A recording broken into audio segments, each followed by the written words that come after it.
I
think it's good that every now and again we open up with a little bit of a boo to keep us humble here. Because once again, Chelsea have proven to struggle when they need to be consistent.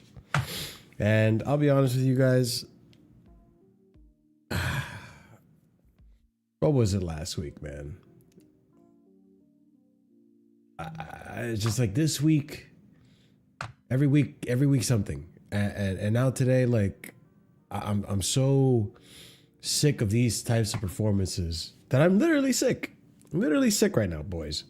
So like, trying my best to be here, and it's a struggle, but yeah, this team right now is making me sick, literally, and I know some of you are getting sick as well. And I think today I gotta look at Maresca. We'll look at other things as well, but today I gotta look at Maresca because you're running out of excuses, my friend. You are running out of excuses.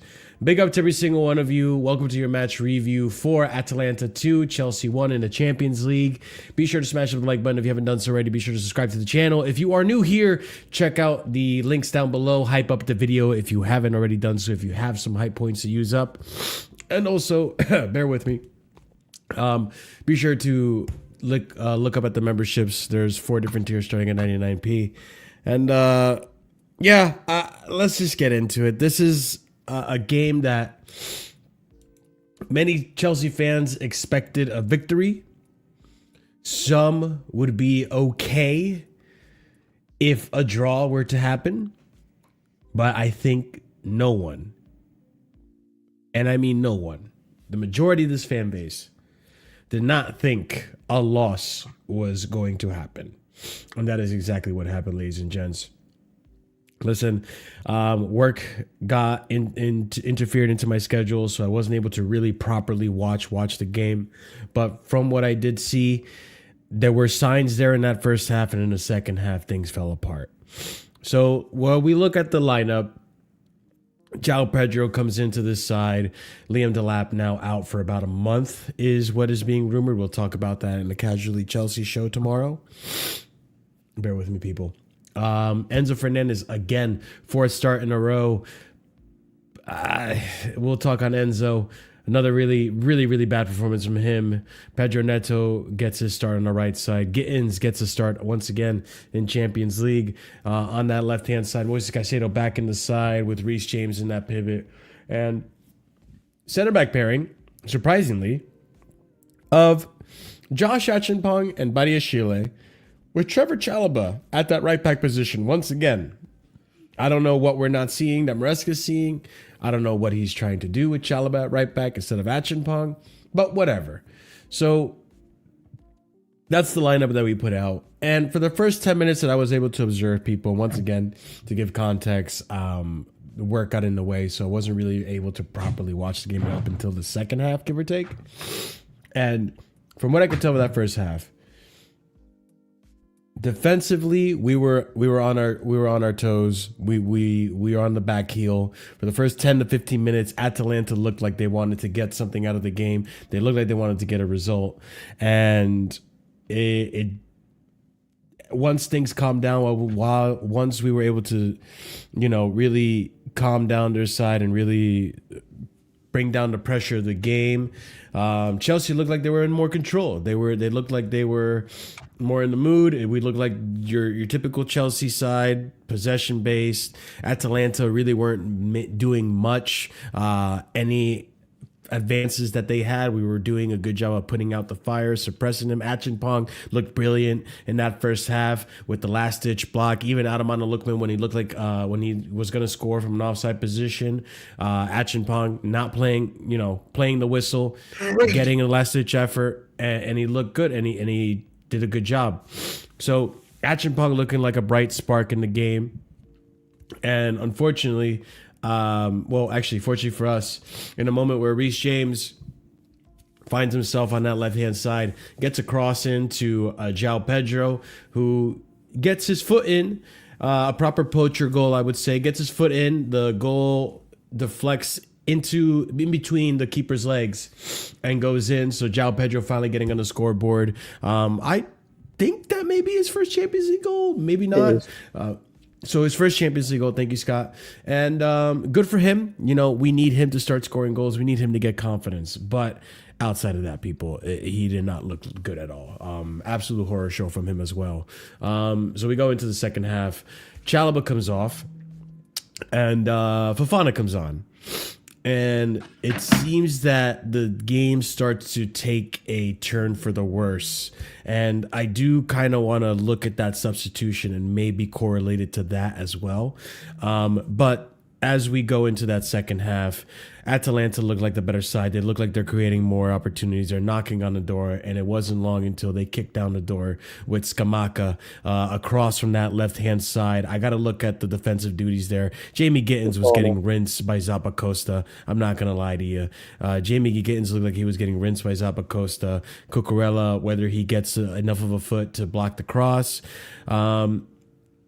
Fofana unaware of who's behind him. Achampong maybe not communicating it.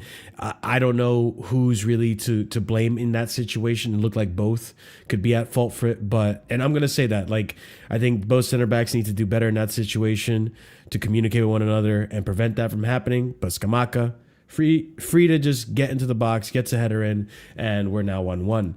And kind of starts taking the winds out of our sails. Chelsea maybe for a moment looked like they were in the mood to get back in the game. Once you see Garnacho come into the side, and Malagusta come into the side, Enzo Fernandez coming off, and Neto coming off. Both players who have been playing a lot. Neto actually gave us a good chance, and we were heavily relying on Neto's side. Neto gave us a good chance to get onto the scoreboard. Reece just, shoots it wide, unfortunately. Reece later on in the half has another opportunity to get us 2-1, and just goes wide as he tries to place it on the bottom right-hand corner of the goal. And, yeah, unfortunately, the substitutions eventually got nullified. They didn't make any impact at all. And it wasn't long until, Cataleri gets a chance on that right-hand side. Low-driven shot, deflects off of Badiashile, Cucurella, and Sanchez. I mean, can I be mad about Sanchez? Maybe a little bit if I want to say that Peter Cech or a better keeper. RSM, he's outside. Marshall, I'm gonna be real, dog. I'm gonna be real, bro. This winter period needs to end, bro. I'm not gonna lie. The edge of this little bridge right here looking nice, bro. I ain't gonna lie, dog. I got the New York City, beautiful background. It's time to go, bro. I ain't gonna lie, man. This winter period needs to end, bro. I'm tired. Who the fuck? Okay, hold up. Give me 2 seconds, cause you don't hear me say rage. I told you rage, bro. I didn't hear that. Sorry. Big up the raid. Who raided us? Cause I can't. Lewis, Carefree Lewis, thank you so much for the raid, brother. I just noticed that. Sorry, Ahmed, I didn't hear you. I'm congested as fuck right now. I'm trying my best to get through this. Don't take that, bro. Listen, everybody coming in, hit the like. One like. Thank you. Me staying 2 feet on the ground. Yeah, every like is for every step over the bridge, please. So let's get enough likes so the RSM can at least make it over that bridge, and we're not worried about this. All right. But yeah, Robert Sanchez, could he have done better? Maybe. Stop, I hate when stop calling him Robert, bro. It's too close to my name. Can we just call him Sanchez, bro? Sanchez, could he have done better or not? I don't know. But that's up to you guys. If you feel like you hate Sanchez enough, then go ahead and blame it on him. But just not good defensively there. And yeah, just Chelsea looked dull up front. Enzo Fernandez, my man. You looked like Man City Enzo Fernandez the beginning of last season. Just making the right moves, getting in the right places, but not doing jack all with it. So yeah, he moves like he walks. He moves and runs like he's walking through custard, bro. I genuinely feel he didn't even have a first touch, bro. You cannot tell me. I am not trying to make. Listen. I am not trying to make. Listen, this is December, so this is already how it's going. I'm assuming how it's going to go. It's going to be shit for the rest of the month. I don't expect good performances, and I'm going to have to deal with, I'm just going to have to deal with a bunch of Maresca outers. It is what it is, all right? And we're no longer in a title race. We probably never were, and this is a top 4 race once again, just according to plan for the directors. Put the Carabao Cup Lovely. in the bag, man. Put the Carabao Cup in the bag. Lovely. And I'll say this. We can start off with Enzo Fernandez because he easily was probably the worst player on that pitch. I want to see what Enzo Fernandez looks when he gets a game of rest, because holy shit, the fall off in the last 4 games, to me, it looks gradual. At this point, we're at a point where you can't even do the simple things anymore, brother. Give it up. Like, let's get you a rest. Let's see what you look like when you come back. And if you still look like shit, we're going to have other discussions like we did yesterday, where it's like, again, not good enough. We overpaid for this player. It's just, that was hard to watch, and you could tell it really, really hurt us. And I need Cole Palmer to be back in shape sooner. And again, I really hope and pray that Fofana is okay and he's going to be all right for next week, because freak accident. We have the unluckiest defender in the league. I am guaranteed Fofana is the unluckiest defender in the history of this Premier League, because the amount of injuries this guy's picking up from ridiculous situations as well is it needs to be studied. But I'll let someone else talk on it. RSM, I mean, I don't know if you want to talk or you know what, I was here first tonight, so like I think I need to get something off my chest, you know. Ooh. And I head on the train, so I'm I'm gonna keep it real. These guys were getting chances for fun in both the first and second half. Just keep it real. You know, I don't know, like our midfield today, even with Caicedo in the team, was wide open. I'm gonna be very honest with you. They were able to transition the ball fast and quick, bro.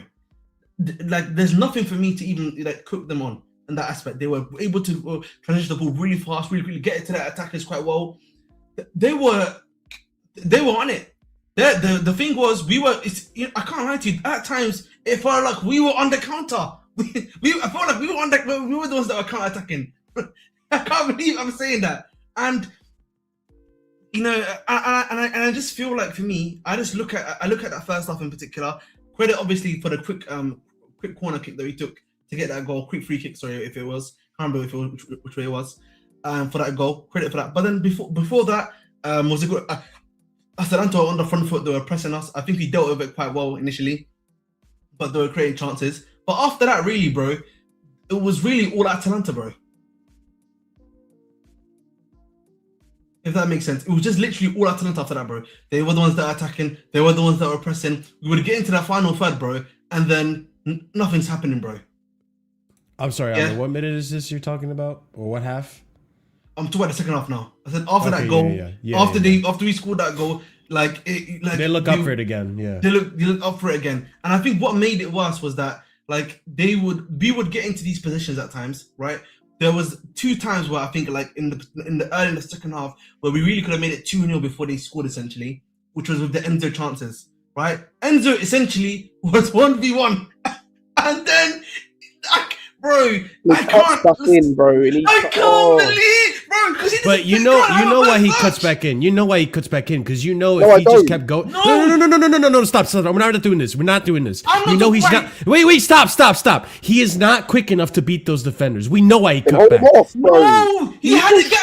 He's not strong enough either. No, he was no, struggling no, that game. Marshall, He man, was struggling that game. Wait. Time out, Marshall.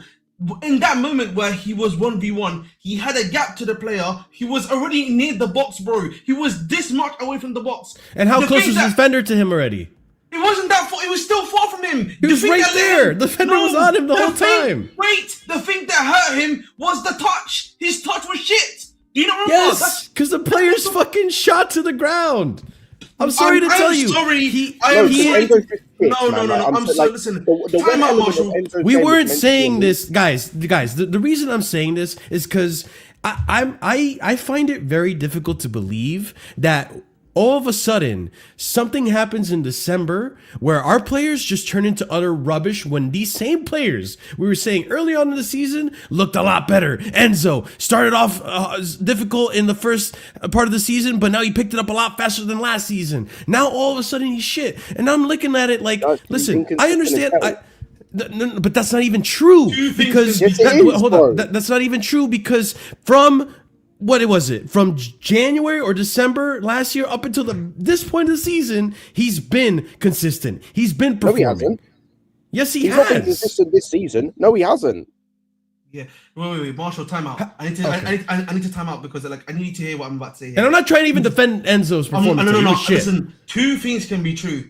Yeah. And we say that he's tired and everything like that. I hear that. I'm not actually going to disagree with you on that one. But at the same time, Marshall, being tired does not mean we are not able to have a touch, bro. That is Brother, inexcusable. no, bro. No, Like, what are we doing? We can't. Bro. It's the point we mental made- fatigue and it's physical fatigue, Ahmed. I'm sorry to tell you, the sport is the know what, best in the Marco? world. The best in the world. Listen, the best in the world. The role model in football. You look at Ronaldo and you look at Messi. What do? They stand out from the rest because the mentality. They know I have to train all the time. I have to focus on my fitness. Their world, their obsession is their career, right? We don't have Enzo Fernandez, for as dedicated as he is to the game and all this and that. I'm sorry, he's not at that level. He isn't. He is not the Ronaldo peak physical levels of the game where you have to focus on your mentality and you have to be tip-top shape there as well as a physical aspect of the game. He's not that guy. So when you're asking a player who is probably ran down to the ground to do all this, like, it's gonna affect them. I'm sorry. I'm sorry, Marshall. I'm not laughing at you, bro. I just read one of the comments. I saw the I'm comment. That's catching dope, up with by the way. comments. Sorry, guys. I'll catch up. Oh with you. my god, By the way, it's and I agree. ridiculous. Why is Enzo Fernandez the only player in world football who gets this leeway? By the way, because when I'm watching He's not the Caicedo only play player week in- either, yes, he is. bro. When I'm watching Caicedo play week in week out, and his touch is fine, and his running is fine, and he doesn't look like he's like 6 pounds overweight or running through quicksand, he's fine. Bloody hell. And when I see Bruno Fernandes do that, and he's fine, and I see like other players for other teams Bruno who play Fernandez week in week playing out one do that, game a week. cool. Really Okay, do let's this go to Man comparison? City then. When I see Man City players do it week in week out, All right, name the constantly, Man City player. and it's fine. Name the Rodri Man City before he player. got injured. Okay, Nico Gonzalez Rodri's is injured doing it now. playing week in week out. Nico Reinders is doing Gonzalez, it who playing was week there in when week they out. conceded Still was fucking doing it 4 playing to week in, week Fulham. Like every single Well, hang player on, you're hang on. naming, Scott, I'm sorry to tell you, Arsenal- has a okay, caveat cool. to it. Okay, why can Declan Rice do it week in week out? Why can Zubimendi do it week in week out? I'm sorry, isn't Declan Why can Rice? Mikel Marino doing it week in week out? Mikel Marino, I'm sorry. brother. I'm Mikel sorry. Haven't they been in the Marino. worst patch of form since they've entered December? They Mi- drew to Mikel- us. They lost to Mikel freaking Marino can do it. Week in week Mikel out, Marino, who right? had a stinker last game. What are we doing? What are we actually Cool, doing? I'm naming you 30 million pound players. We're talking about 100 million pound meant to be best in the And I world. never He's- said he's worth 100 million pounds. We he- had this discussion he yesterday stinks of or piss. 2 days ago. He's inconsistent. Yes, but he's not inconsistent. He's not. That's the thing. I'm gonna He's use tired all right of now. all of this nonsense about he's injured, brother. I don't give a shit. I expect you to take a touch. I can't lie to you, Marshall. Listen, Yeah. I can agree on the performance in general in terms of him being tired. Mm-hmm. But the touch thing, For me, I can't lie to you, bro. That's the one where I'm like, I'm not too sure on that one, big man. I have to disagree with you on that one personally. Dog, that's the one. That's the one I okay. disagree with you on. The other stuff I agree with you. I'm not saying I disagree with everything, by the way. That's the It's touch, everything, the no, Ahmed. It's like, honestly, like if any of us here right now, okay, 70% of us, if we go outside, hoof the ball up in the air, and then get it down on a nice touch, chances are we're fucking it up because we're not professionals. Imagine being at the professional level and a Champions League night, and on top of it, you just paid. Marshall, you're using your own point against Oh you. my days, bro. But again, it's not even glazing. I've admitted he is shit. But let's also look at... Why are we talking about people that don't play football? But the point is, Marshall, you made the point yourself. You made the point, obviously, before you go.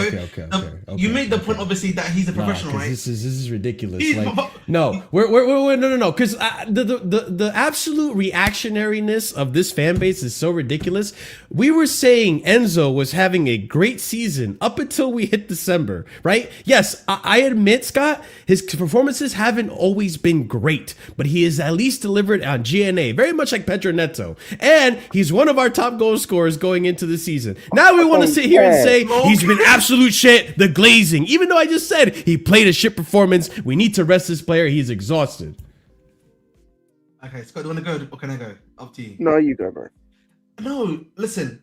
What I'm saying about the touch thing, let's put it to the side. Let's talk about Enzo in terms of performances.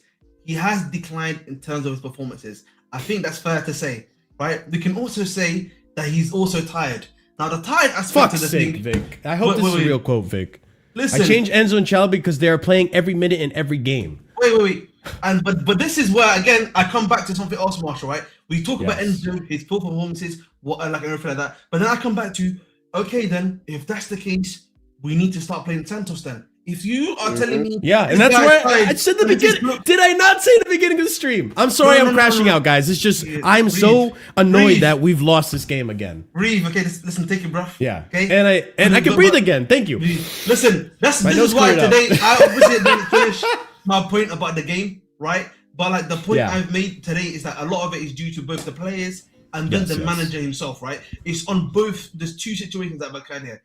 The problem for me in terms of, listen, Enzo, at the end of the day, we and you have a disagreement, but I expect you to take a touch that at the very least to be able to control it. If you can't, like, obviously beat the guy in terms of pace, fair play, but at least hold the ball. That's all I can ask from me, bro. Right? But obviously, after those two chances in regards to Enzo, after that, bro, they attacked, they started pressing a little bit, and Skamaka crushed it. I don't know what Fofana was doing. Fofana was asleep, bro. Fofana went to sleep, bro. He was... He went. I can't believe that he didn't check it. Like I saw one of my mates was trying to like complain about Achimpong, and I was telling him Achimpong's gone in the back post. I think Lukman was behind him. We can't expect that. You can't expect that to him, bro. It's actually what's it called? It's actually unacceptable what happened there with Fofana. We then obviously then did the Tosin then came on afterwards. Now Loki, I can't blame Tosin. Yeah. I hate to say it. I can't, but I was nervous when he came on. I can't lie. I was really nervous when he came on. I hate to say it, but you can't blame him for that, right? You can't blame Tosin for that. But then I think there's like this issue I had here, which is that Maresca had 7 defenders on the pitch, bro. Towards the end of the game. 7 defensive players. 7 defensive players, bro. That is criminal. I can't lie to you. From a managerial perspective, that is criminal. How can you have 7 guys on there, bro? That's just, it's just, you can't excuse that. Then there's the thing of I felt like there was a bit too much, there was over-rotation that happened today. If we're being fair, the rotation today was a bit too much. Let's keep it real. Did not need to rotate that heavily. Did not need to do that. I don't understand. Can someone explain to me why Maresca decided to play Chalobah and Achimpong?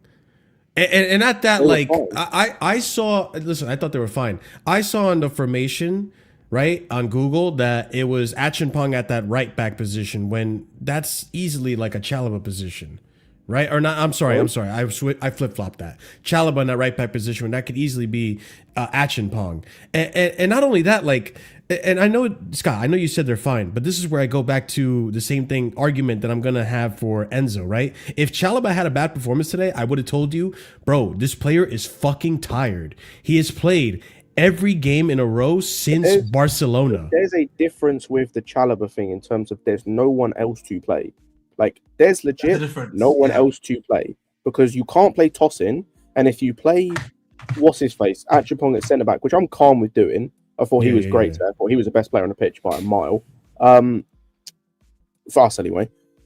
Then you got to play Gusto at right back, and Gusto plays every fucking game.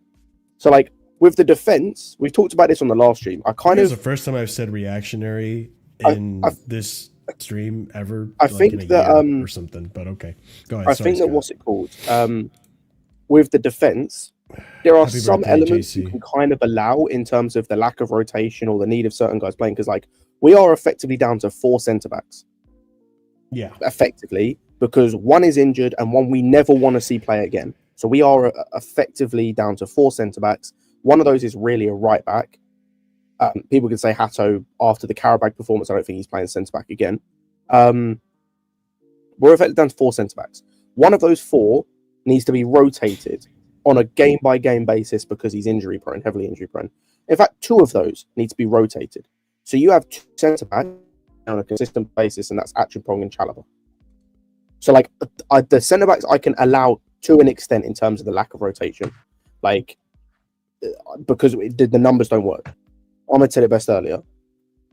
Why am I watching Enzo Fernandez play like shit week in, week out for 3 straight games, by the way, and there's no repercussions? And even him getting subbed in this game was due to load management. It wasn't because he played like shit. It was because of load management. But Santos can have 1 bad game against Leeds. He's not seen from again. Bro is in the shadow realm. Josh, before this game, 90 minutes against Wolves in the Cup. And before that, it was 8 minutes against Barcelona. And then the last game he played was Sunderland. He has not played the last 5 games in the league. Shadow realm. And he was the best player on the pitch today. This trust thing, no Estevao again today, despite the fact he's been our best player in the Champions League. That also baffles me. Say what you want about, say what you want about he is a coward, bro. And this trust bullshit is pissing me off. I'll be honest with you two. Listen here, Kukurea is looking cooked. I've said this for a while now. He's struggling. He's been struggling lately. I'm not gonna lie. Remember the last season, one of the points I brought up consistently was, let's not overplay this fella. The moment we can do so, there's gonna be happening. What game was it? There was a game recently where he was at. I think it was Leeds. He was at fault for one of the Leeds goals, which is unnormal for him. Actually, this could work. It's not great, but it could work. But the problem, one of the problems with the Kukurea thing is the guy you've got as his backup isn't a like-for-like replacement in terms of he can't do the inverting and he can't do the getting forward. So he's not a like-for-like replacement. So in this type of game where luckily you had Achimpong who could invert if you wanted to, and it would have still worked because he's done that last season, and you could have just moved Fofana across to right centre-back, Badiashile central centre-back, Hato on left-back, or left centre-back. You could have still made it work, but you don't have a guy who's a like-for-like replacement because he's more of a centre-back rather than, like, he's more of like a guy who wants to, like, tuck in rather than get forward, at least currently, because he's only played, like, 300 minutes all season. So he hasn't even got to a point where you've developed him so far this season, we're halfway through the season, to be comfortable going forward. Can I be... So, like, this team's... Can you be up Kai's comment? Can you be up Kai's comment? I'm not sure what to tell you, Kai, bro, but this is our current situation. He's played like 4 games. We have to deal with our current situation. These are young players. These guys are going to play bad and they're going to have good games. If you do not give them a consistent run of games or games for them to actually develop and improve upon, they're going to be shit. That's just the reality, bro. They're not going to improve in training. Training can only help you so far. You know why Kai said that comment? Because it's Enzo he's replacing, by the way. If we're talking about Gittins and Garnacho, bro's not giving a shit who plays. Because it's Enzo that's being replaced because he's been dog shit in the last 3 games, by the way. Like, he's been shit. Like, he's been our worst player, arguably, in 3 games straight. I just think that's the thing, though. Like, I can admit Enzo's been bad, but I can also, like... No. Look at it from the outside and be like, okay, maybe this is why, because I know there's not a bad player here. Dude, Marshall, someone brought up earlier, his bads are astronomically bad. Like, he is bad. The worst player we've ever seen play football. But the thing is, part of the reason that is not necessarily the quality of the player. It's more so the system. Because when Enzo is shit, I'm sorry, Maresca depends on Enzo to be that creative outlet in that midfield, to make those passes through the middle, to make the runs that you saw him make. Like, of all of our attackers, and this is pathetic to say, of all of our attackers, maybe even you could make the debate for Neto. Of all of our attackers, the only one that looked like he was making clear-cut chances was ENZO. And then ENZO was also the same one that was flopping in the box when it came to finishing those chances or doing something. I think today disproved the system thing, because we had the debate the other day about like how do you get the best out of ENZO? And I said, because we've been got discussed on Lewis's channel, a midfield three. He played in the midfield three today and he stunk. He reeked. And like, so I don't think he's just inconsistent. Like, he's just a highly inconsistent player, which is cool when you're not one of the focal points of our team and you're not £100 million player and you're not the captain or vice captain who we have to rely on a week-to-week basis.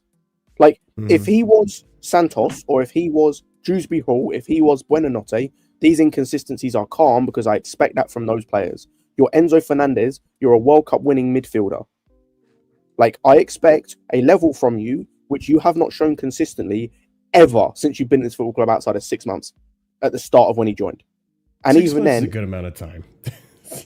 Marshall, we are 3 years nearly into his tenure at this football club. But the thing is, like, Scott, like, I don't like when you get rid of the context in your analysis, because I know you're better than this. No, because again, Marshall, like, you want to under Pochettino, who was good? That's cool. Oh, cool. Marshall. Let's do the inverse of that, because you don't want to bring that conversation. What? We were 12th under Graham Potter. He was the best of a bad bunch. Yeah. How did that work out for Felix, who was then shit everywhere else he went? He ended up getting sold, and Enzo was the best of a bad bunch. I agree with you. Cool. So what does that mean? If you're the best of a bad bunch and a team that finishes 12th, who really cares? The following season, season for everyone, right? And then the season after that, slow start, and then the 6 months you're referring to right now. We're in the first 3 months where 6 months under Potter, to be honest. So he wasn't good for you after December last season. Or he wasn't consistent. That was the word we were saying. Not performance-wise. I'm talking because GNA is cool. Bruno Fernandes can do that and scam his way into talks of player of the season. In terms of performances to that level, it was pretty much the 6 months under Potter in terms of consistent performances, right? Even that 6 months under Maresca, there were games, I think of Villa, I think it was away or home, he was shit that game, but scored. So he would have games last season where he would do that. He would score, get an assist, but mostly play like crap. He would just do the usual Bruno Fernandes kind of thing. So, and he's done that at times this season, which is why I say, from performance-wise, he is a wildly inconsistent player. Which, and I'm not holding, again, you can say we're on about overplayed. That's cool and all. But when with Rice, Caicedo, Rodri, obviously before he got injured, Bernardo Silva, before he got old, even actually now he is. These guys play week in, week out for teams in multiple competitions, and the level does not drop. That's not true, though. But when you say you could literally look at Declan Rice's last 5 games, bro. Ever since December started, Arsenal have not been looking great either. They just lost to Aston Villa, who were in relegation a month ago. Yes, they just dropped points to us when we were 10 men. We were down to 10 men. Yes. They dropped to Sunderland. Who else? Who just beat Sunderland this past week? It was Man City. Man City beat them comfortably. And this is supposed to be the best team. Like, again, like, there's context to what you're saying, and I understand. Okay, hold on, Marshall. So let's compare a guy who's never been consistent for not us. Not that much. I agree. Months. Okay, Danish Maldini, I agree with that comment. Not that much, but it has dropped. No, but Danish, we don't have to use that argument. You're talking about a guy whose level has dropped in the last 5 games to a guy who has been wildly inconsistent nearly his entire time. That's not true. Bayern. Sorry. Not you. The comment. Just go ahead. But again, Caicedo is still one bad game out of how many? I know. What's it called? You said about Declan Rice the last 5 games. I don't necessarily agree, or maybe the level hasn't dropped that much. Against let's use that. Chelsea, I know that he was. Let's use that. That's the last 5 games. We're talking about our player who's been wildly inconsistent basically since he's got here, and we've had to hear the injury excuse or the overplayed excuse for this is the 3rd year now. I allowed it under Poch because he was a terrorist, and you could tell there was an issue there. But the last 2 years, I'm not hearing that excuse. Because, number one, I thought the issue in terms of injuries was fixed. with the fact that he had the surgery, he was out for a long time. And number two, you only get that grace period of being injured and being like overplayed and this, that, and the other, and putting in these level performances for so long. Because like I said, there are so many players who have the same thing. They get overplayed. That Kukurea is another one. We just talked about him being overplayed, but for the most part, the level doesn't drop. The ability doesn't drop. The touch doesn't drop. The stuff he's good at doesn't drop. I can allow Enzo, for example, maybe you can't get around the pitch as easily as normal, right? Your touch, passing, shooting should still be on point. The other technical stuff should still be on point. And it's not. Yeah, listen, I think we're just going to have to disagree on this because, like, as much as, like, and let's just get this clear. I'm not defending Enzo's performance today. I'm just adding context to it because, again, I in Enzo's time here, including last season, at no point did I look at that player and say, we have a £100 million player. That's just the reality of Enzo Fernandez. He's never going to live up to the price tag. And it is what it is at this point, right? We're just going to have to hold that. We're going to have to eat it. And it is what it is. We don't have a £100 million player, even though we paid that much for him. So then I have to just take that price tag away from him and analyze him for what he's given me on the pitch. And at his best, and that's the other thing too, there is also context to all this. People who used to criticize him under the Graham Potter era when he was what some people say at his best, Scott would argue that he wasn't giving us GNA. People were critical of him. We were here, Calm being one of them, and all these other chatters that would come in, Enzo Fernandez, all this and that. Now he gives you GNA. Now we're criticizing the fact that he doesn't give you the creativity. It's a lose-lose at this point. So for me, I have to look at what he's done at the peak, right? The goals and assists. And I know what he can be at his best. And right now he's not playing at his best. And I'm not going to say it's entirely the rest of the team around him. I think him specifically, he's being run down to the ground. He is. And Maresca, this is where I put it on Maresca too. Like, this lineup was very questionable from Maresca. Very, very questionable. Why isn't Esteval playing? He's fully rested. He can definitely get a goal and do something in this game and involve it. I'm happy you finally decided to play Achenbong, but where's Andre Santos? Andre Santos, who also hasn't played since Leeds, he could definitely do something against Atalanta. Like, what is the selection? What are we doing? Guiu, why aren't you giving him minutes? Because, okay, cool, João Pedro scored, I mean, but outside of that... Well, you don't think João Pedro did a lot of good things in the box, like getting the right places? It's just the cost. Do you think he did? Out of all the attackers, I thought he was our best attacker. Like Lincoln. Wow. I agree with that as well. Yeah, like what else did you think like he should have done? I thought he wasn't doing anything at all outside of the goal. Amazing, but I thought he was all right. I thought it was a typical João Pedro performance where we get nothing out of it and he got a goal. Cool. The same thing we criticize Enzo Fernandez for as well. I mean, got a GNA, but didn't do anything else after that. No, but Enzo today was shocking on the ball. Like even no, he was bad. Yeah, he was bad. He was bad. But easily the worst player. I'll come back to it again. I'll come back to again of João Pedro. What did we create for him today? What was the food? What was the service that we created for him? Ahmed, how many times are we gonna have to do this conversation of what are we creating for our strikers, bro? At some point, when will we have this conversation of like, what did our striker do for me? Why do we gotta do everything for the striker, bro? Because he had one golden opportunity, and the others, like, they were close, but like they didn't get to him. Bro, like, we literally created 2 chances for his brother, and one of them he scored. The other one, the goalkeeper made a good save on. The other one's at the end of the game. Listen, I always come back to this. The reason people can keep saying, why do you always say why don't we create for a striker, Marshall? But the reality is, bro, that is what we are. That's the type of strikers we have brought into the equation. João Pedro obviously can help to create for the team and stuff like that, of course. But the reality is, bro, when you have a striker, the main job for you is to score. How does he understand score? That, creation. But and the thing is, bro, Gittins, is my guy. I have believed that hopefully he can come out well for us. What did he do in this game to help to create? I'm just showing the DHL. I'm just telling people this is the same thing we're criticizing and beating Enzo over the bat for. And I even said it earlier. If you missed it, I know despite the GNA he's had this season, I said it to Scott, Enzo has had many inconsistent performances where he's mastered with GNA. I understand that. I'm not stupid. Go On the Gittins thing, I will just say he created a really good chance for. I think that was the Enzo chance where he just fucks it. Like he does really well, creates the Enzo chance, and then we fuck it. I have to rewatch the game. I'll be so real with you guys, and I probably am gonna do it. And then Reece James, that Reece James chance, that's buried, man. Both of those. Yeah, we got to talk about Reece James because Reece looked like the only one that was gonna try to score today outside of João Pedro, and even the João Pedro, he kind of got lucky on that because it went in between the keeper's legs.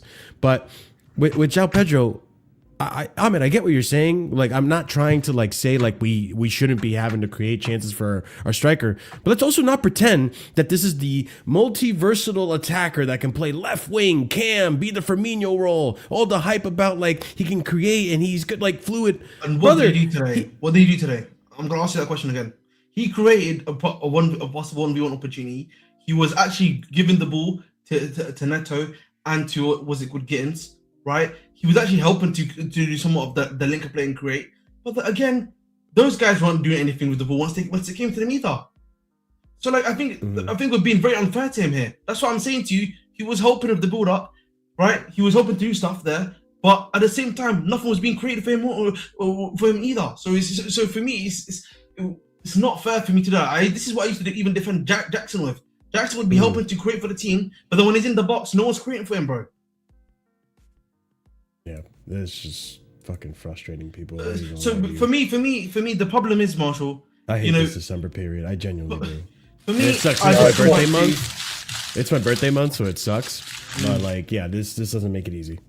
For me, it just comes down to quite simply, yeah, we're not creating enough for our strikers and for the striker, and he's having, and then if it's Delapi, he does not create. That's just the way he plays, right? And if it's João Pedro, you know, the way he plays, obviously, is that it will link up the play.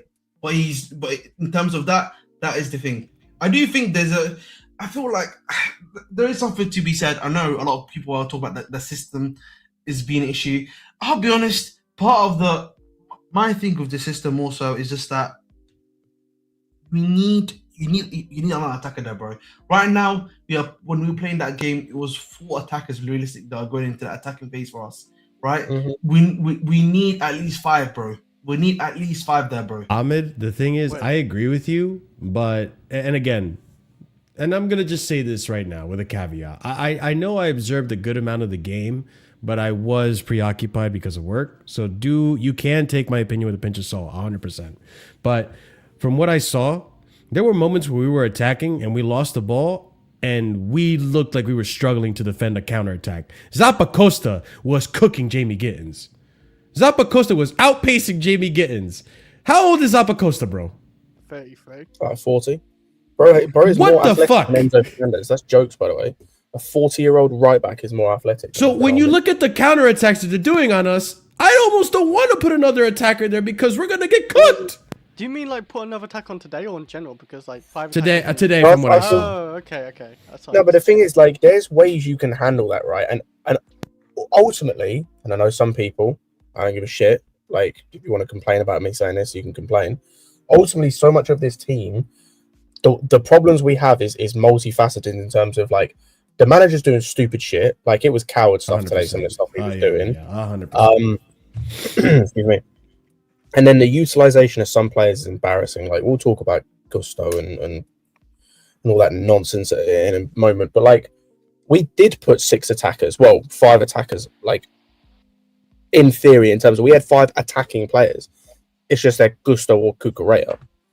But I think part of it is the reason why you can't kind of go gung-ho and balls to the wall is because the defenders we have as well. And it ultimately comes back to like, because you look at like, for example, Man City, when they used to use this system or kind of system, they would have guys at the back, like a Company, like Ruben Diaz, like John Stones before the injuries, even a Kanji who like, I'm not going to say is amazing, but has the like understanding because of his age and because of the games he's played in of like how to defend certain situations, right? Who else have they had under Pep in that, like when they've played this system? They had Laporte. Laporte is another one. Diaz, centre backs of a caliber. They've got centre backs of a caliber. Ake. Even when, for example, when Liverpool did this, because they did this a little bit under Klopp as well, where they started inverting Trent a bit. They had Konate when he was fit. Before again he turned into a bozo. They had Van Dijk. They had guys. They had Robertson, who has always been a good defensive left back. It was all up until again like last season. It was always a good two-way left back. They have guys who are competent defending 1v1 situations, being able to step out wide, being able to step out of the defense, and being able to handle teams that counter-attack you. Look at the bozos we have. Badiashile, Tosin, even though I like him, Chalobah.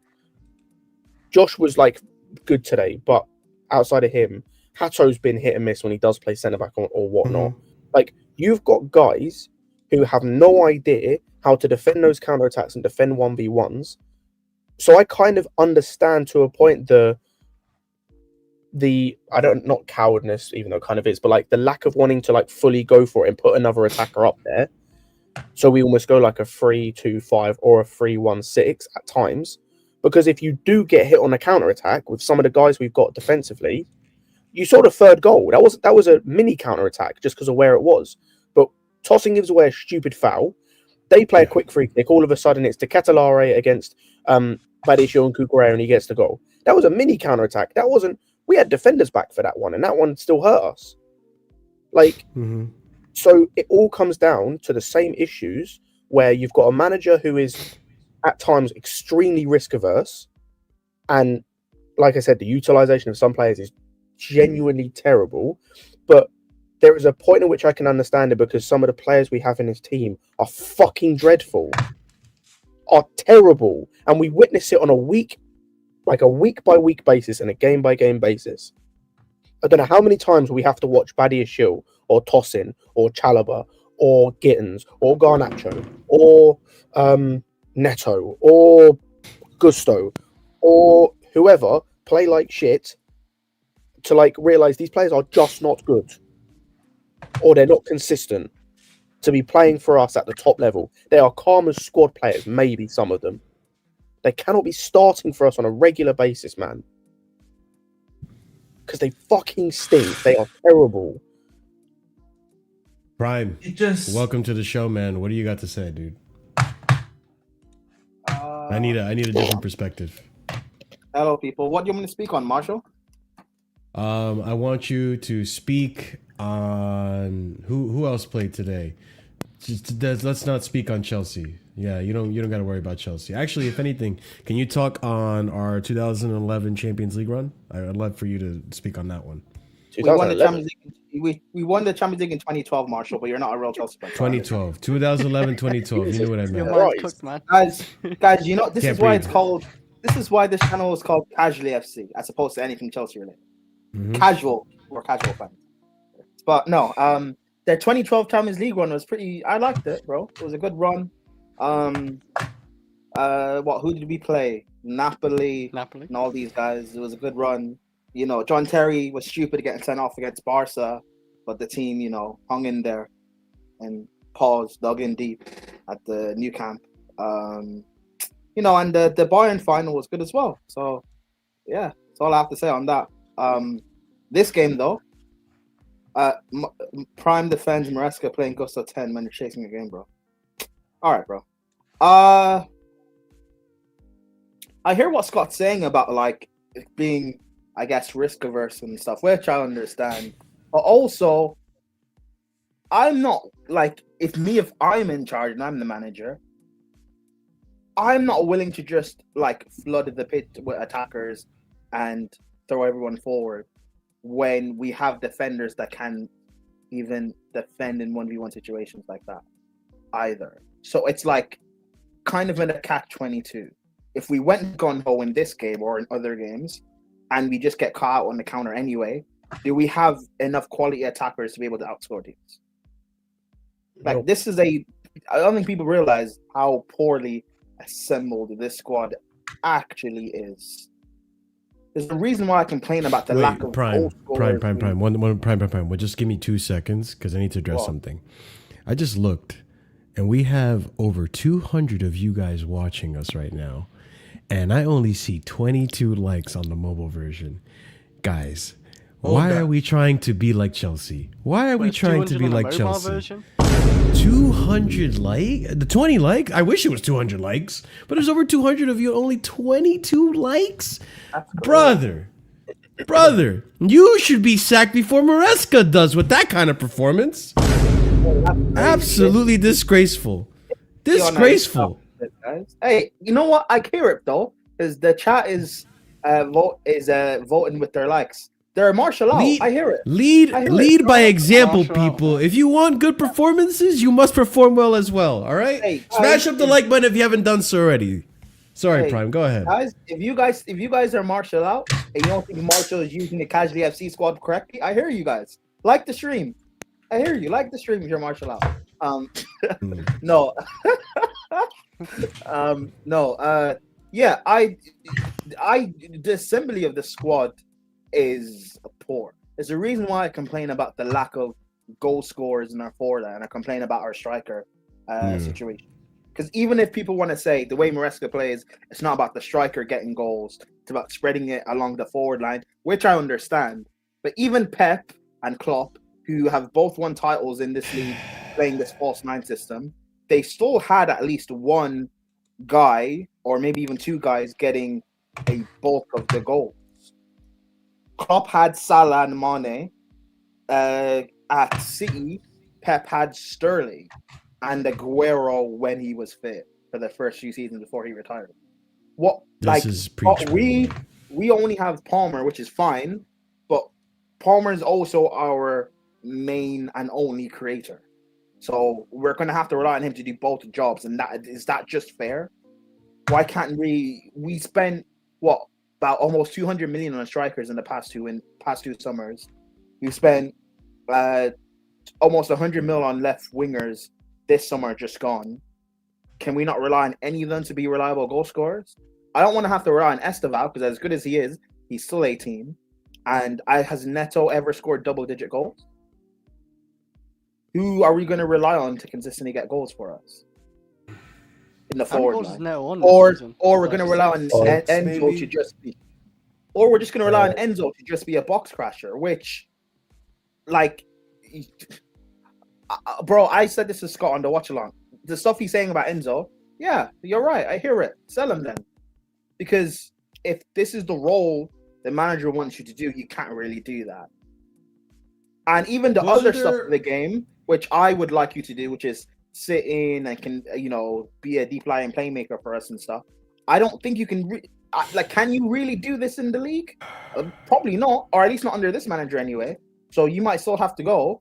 But even still, I say under this manager, what do we do after if we sack Maresca? Because people who say they want him gone, that's fine. Can you guarantee me we're going to get someone better? Not that I want to shift the focus onto HA. I think we did the pressing last stream, but I know HA as the current president. No. You didn't even know my question. Hold on. HA as the current leader of the Cult of Maresca Outers. Can you give us some managers you would take instead of Maresca? Out of curious, we need the Maresca. We need the Maresca out perspective. You know what I'm saying? Can I finish speaking?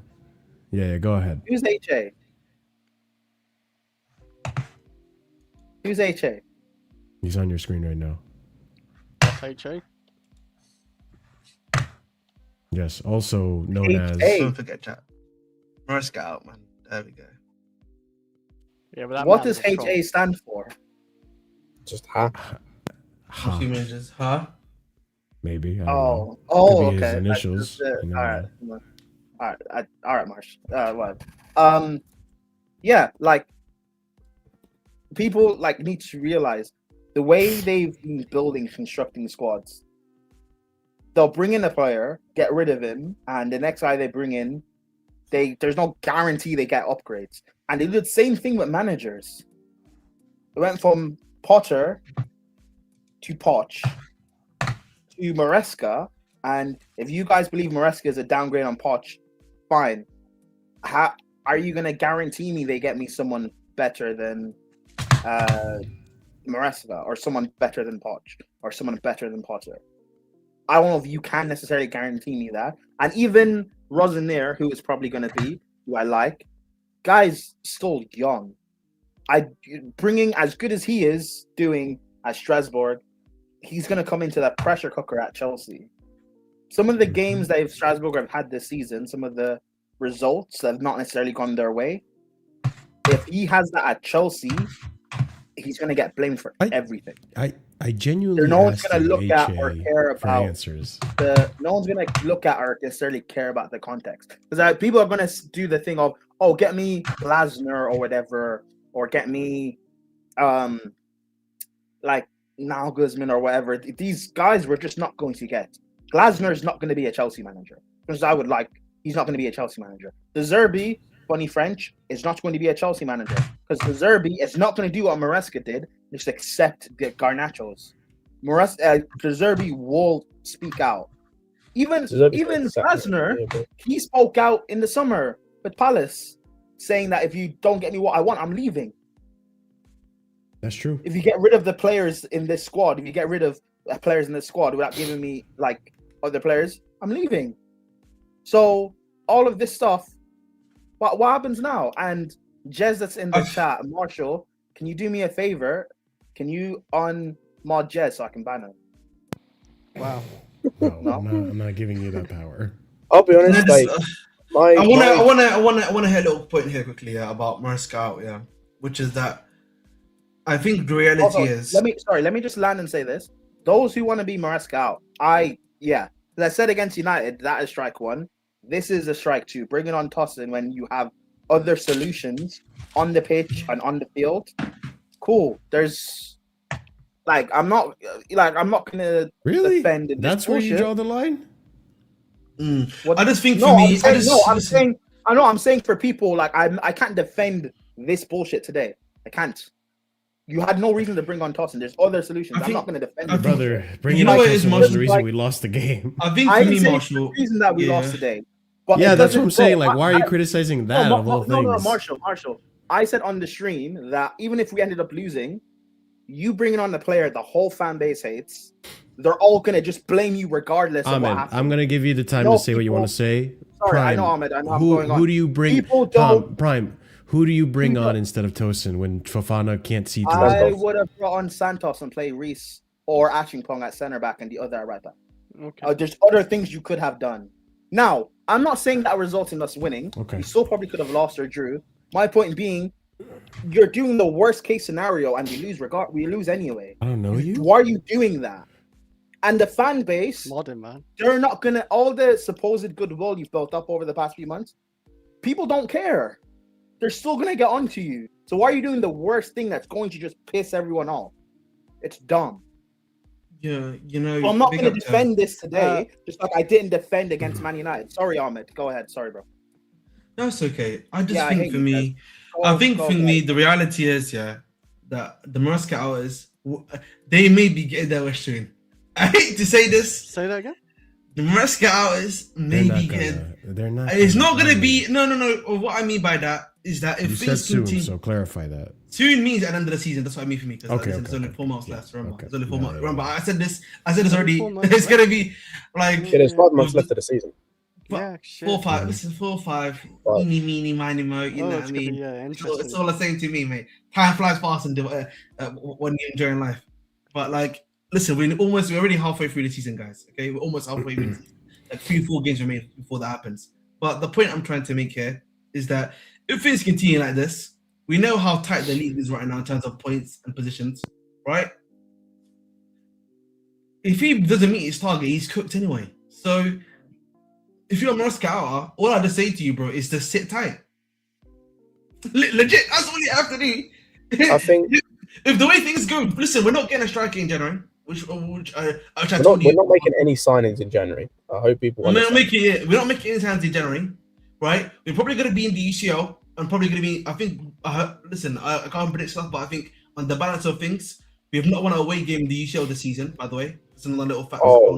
Bring up to you, right? So I had that up earlier. Right, the last one is against Napoli, right? But who I don't know what's going to happen there. I'll be honest with you, but either way, right? We're probably going to be in the last 16, so that means you're going to probably play somewhere in February, right? As well, we've got the Carabao Cup now. If we hopefully progress into the semi-final and final, right? So there's a lot of games coming up for this team, right? The squad is looking thin already as it is. Yeah, we've got a lot of problems. We have got a lot of stuff coming in right now, bro. You know what I mean? There's a lot of hooks and jabs coming in. So it's either and the way I'm going to say this is that Maresca needs to either realize I've just got to trust the kids now. I've got no choice, or his time at Chelsea is finito. I'm going to put it like that to him. That's what it just comes down to for me. I don't understand how I am in a Chelsea fan base that will bitch and moan and cry about the transfer window and then come out and say, I don't give a fuck about the signings. He has enough here to beat relegation teams. Which is Do you know what's funny? Do you know what's funny as fuck about that? We have players in this team that were playing for relegation teams last season. We have players in this team who weren't starting, what's worse than us, by the way, but they're in our team. But now it's all on a manager. No, I'm gonna this person right here. You're a stupid fucking idiot, bro. I'm calling you out. You're a fucking idiot. This Because is you're the same Scott's dickhead. comments and You're Scott's the same comments alone. dickhead. You're the same dickhead who was like talking about winning titles and shit when we were beating Barcelona and drawing Arsenal. Wait, I don't remember. I gotta go back. Bro was talking title talk literally a couple months ago, I'm bro. gonna have to cook So you, huh? I might have to cook you, shut the fuck huh? up. You know, you might need that. I'm tired of these people, man. cooking I'm your, tired. viewers. I'm tired of these people because these will be the same people when we sack this manager and it doesn't work with the next man. You'll be the same dickheads going, "Oh, but it's the players." Yeah, it's the players now. It wasn't the players 6 months ago or 2 months ago when they also sucked. It's like Well, I the can't manager- lie. Tired of these Like people. You know, sometimes- remember last week, Marshall? No, not even last week. Sorry, it was 2 days ago. Actually, remember 2 days ago, but someone was criticizing us for repeating the same points again and again and again. And I'm just like, bro, guys, we're going in circles again. Lack of quality of And Ahmed, actually, this goes into the point I wanted to make before. That piece of shit in the comments like vexed me something different. I'm calm, by the way, if people are Maresca out. Like, I actually don't care. yeah, like, I agree. I don't have any affinity to this guy, even after what he did in the summer, because ultimately he does too much stupid shit. But if you're of the opinion that you change Maresca and nothing else, and we suddenly become incredible, you're an idiot. Like, I'm of just the opinion, nuke everything. Like, nuke half this team. I agree with that. What's it called? Manager out, sporting directors out. Half the team I'd sell tomorrow instantly. First offer that comes in, and just reset again. Just reset everything again. Because, like The I said, thing how have is- we got players in this team starting for us who didn't start for teams that are worse than us last year? So here, let me bring up something. Please make that make sense. Anyway, because Yeah, Carry on. but like, if you No, look no, at the 'cause team I- difference, so when we sacked AVB, look at the team to that team to this team. Like, it's not Yeah. the same. Why It's do you have not to say the it like same that, team. EPL turf? Got no money left to reset. Hey, man. Damn, No, bro. but he's not even wrong. But How much can we get he's from not even Fernando wrong. now? FFP, we're cooked, bro. Yeah, no, we have That's to sell, actually like, true. Yeah, we're fucking cooked. no, this is what the hand we've been dealt with, actually. Yeah. Oh, if you don't so laugh, you much. cry, people. But listen, look at this comment that I saw earlier. I had to pin it, real gems. I got to call you out.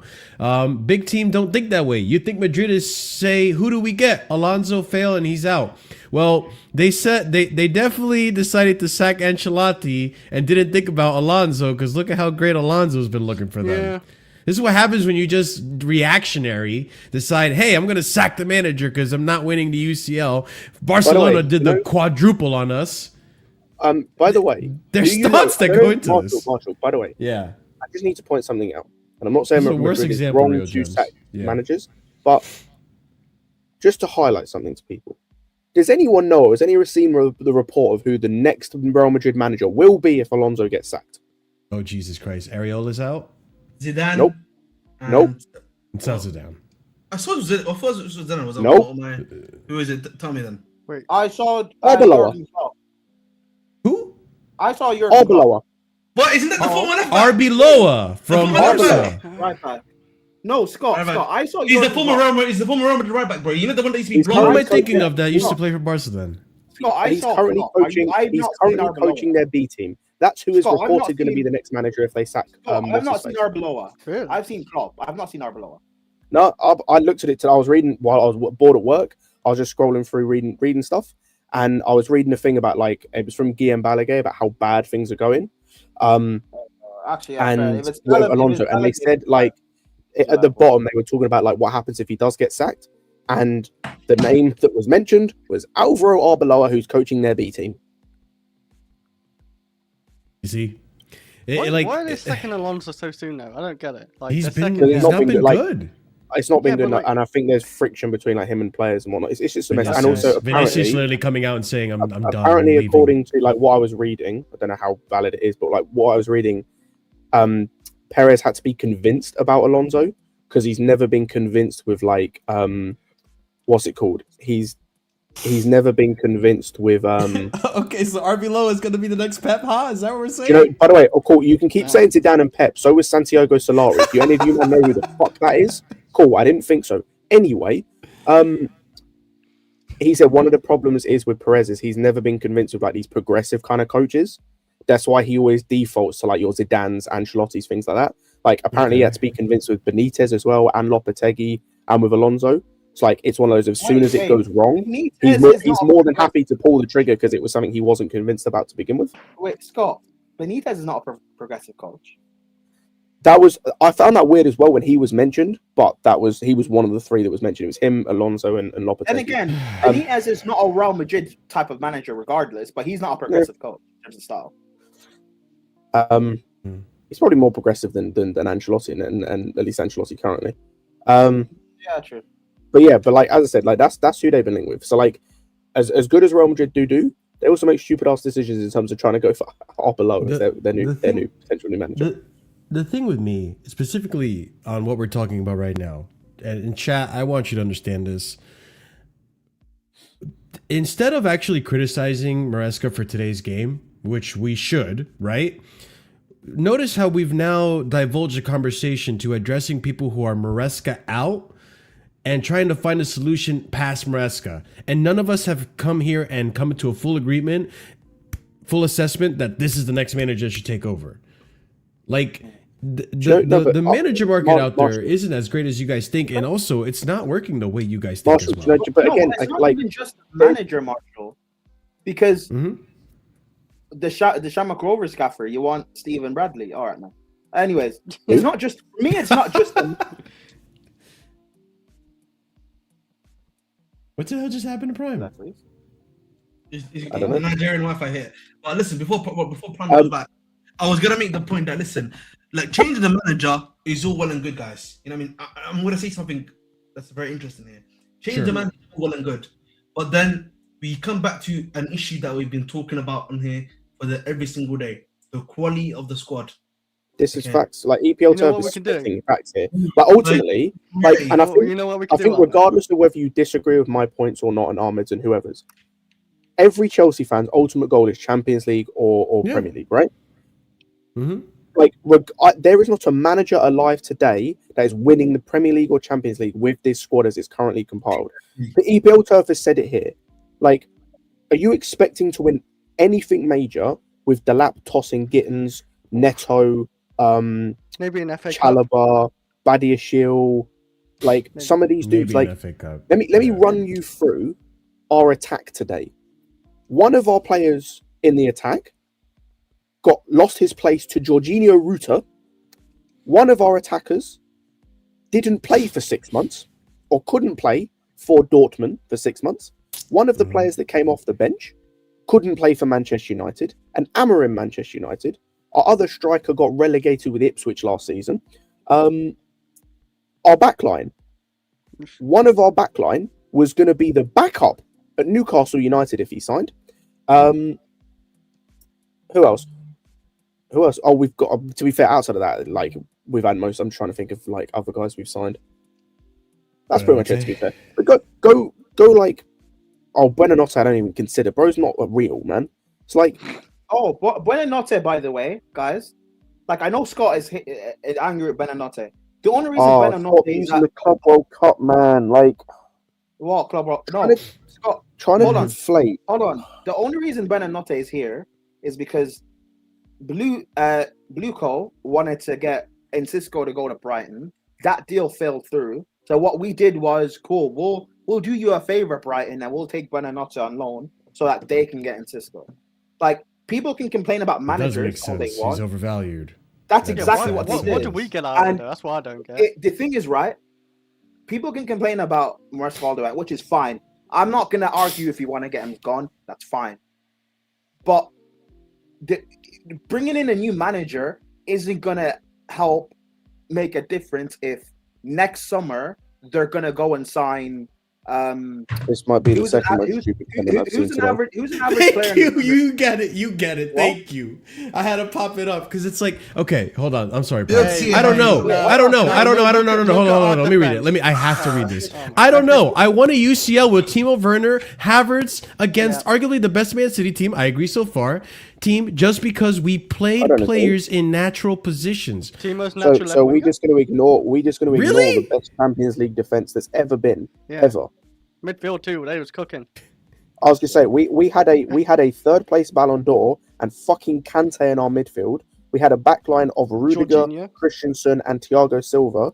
We had a wing back pairing of Reece James and Chilwell in his prime, who was like actually good. Even if you want to take Chilwell out of it, That was I've still actually named one of you his best. No, he seasons. was 6 very players there, and also we had at the time the best goalkeeper in the world. I don't know why we won the Champions League. Also, Jorginho's That's top three in the world. that's actually insane. That's insane why we won the Champions League. It's completely baffling. Yeah. By the way, I Yeah, want to make it on the he CWC overperformed. one, though. Can I? On the CWC one, the people trying to like conflate the CWC. Yes, we won that. Great. We played that in a completely different country and climate to where we're currently playing. Especially when it comes like Champions League, maybe you can use that as an argument tomorrow. We might win that. Premier League, though, it's a completely different climate. Number one, that takes an effect on the team. Secondly, you're playing against a French team, and we played against a Brazilian team and a Tunisian team, and all of that. We didn't play against a single English team. So the style of football you're playing against and the physicality is different. And thirdly, but similar to that point, you're also playing on different pitches as well in terms of it's not the same. Like, you're not having to go to Ellen Road away.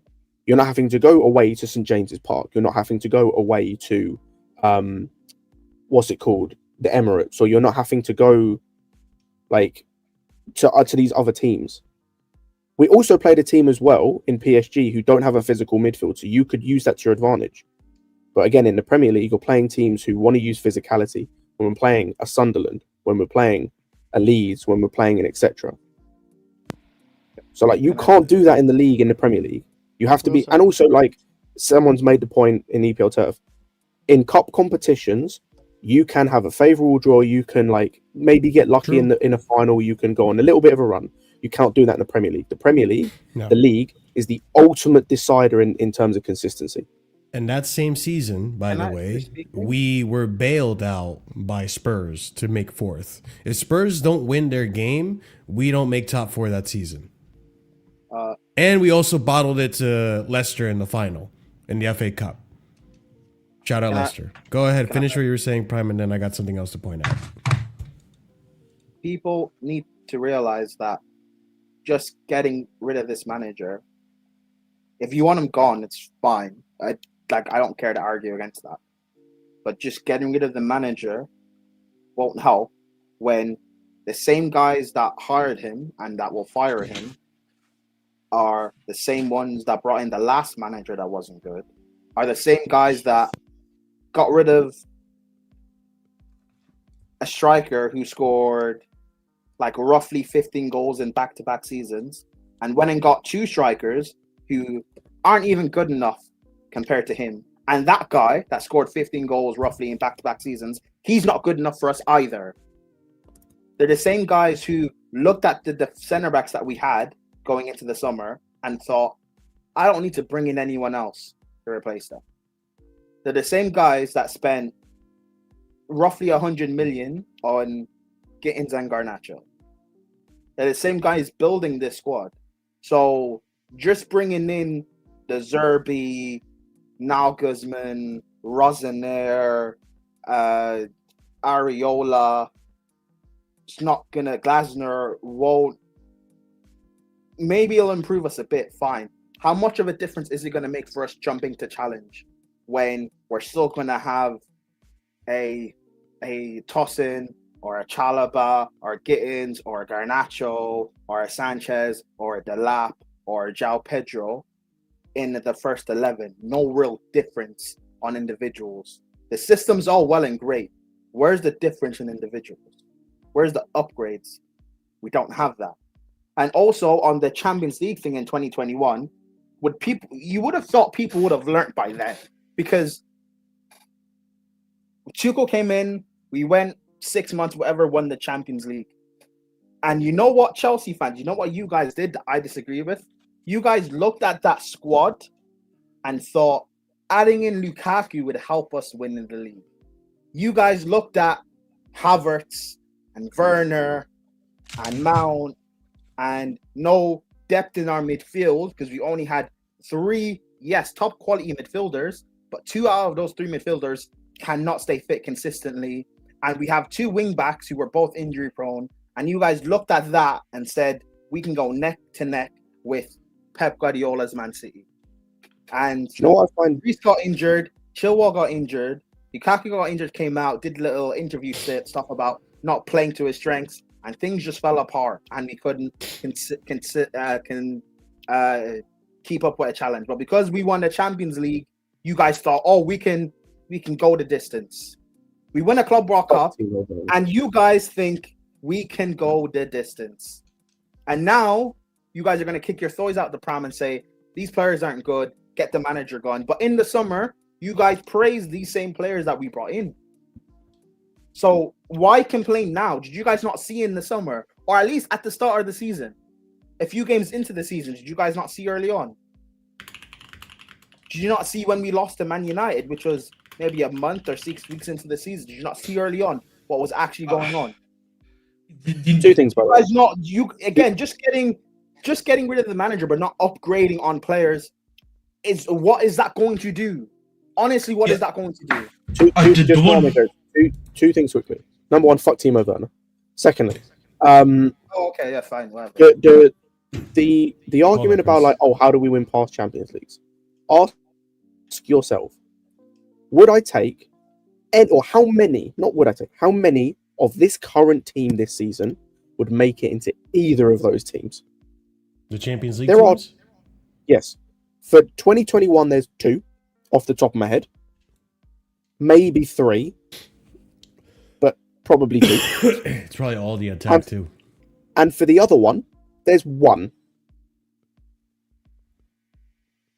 And I need to... Maybe that's how we... Maybe that's how we won the Champions League. I think when we've got the level of players like Drogba, Lampard, when we've got... who else played? I'm trying to remember who else played. Kalou and Malouda, who are better than any of the wingers we have at this football club currently. But Scott, even in 2021, to be able to, we didn't have... People looked at just winning the Champions League and thought, just with Lukaku, we can go with this. People didn't look at the fact of we didn't have a good squad going into 21-22. We did not. All of us thought we were going to... Well, not all of us. A lot of us thought I we were going to win the league. I was the only real one that disagreed with people that, no, we can't go the distance. That we're in a weird limbo of being better than everyone else, or we're not as good as City and Liverpool. And we're in that same limbo now, where we're not good enough to challenge with Arsenal and City, and it looks like Villa now are challenging or whatever. But we will still end up being better than everyone else. I still expect us to finish 3rd, maybe 4th. But again, it's just a thing of this is just where we are. Sorry, Ahmed. Yeah, it's fine. I just think for me, can you bring up Jay's comment, Jay Olcott's, before I read my own point? He's just above. He's above like Rainbow's comment. Yeah, like I don't necessarily believe that's true. The problem with the Poch signing was that it wasn't Poch. It wasn't. I've always maintained it was the wrong manager for the wrong team. They had brought a completely different style of play of team compared to the manager. That was always the main problem with Poch. Before we even get to Poch's tactics, Poch's stuff off the pitch in terms of training and everything like that. That was the fundamental problem of Poch. That's what it was. Simple. It was as simple as that. That's the main thing of Poch. Now that aside, I think for me, and I've said this before, right?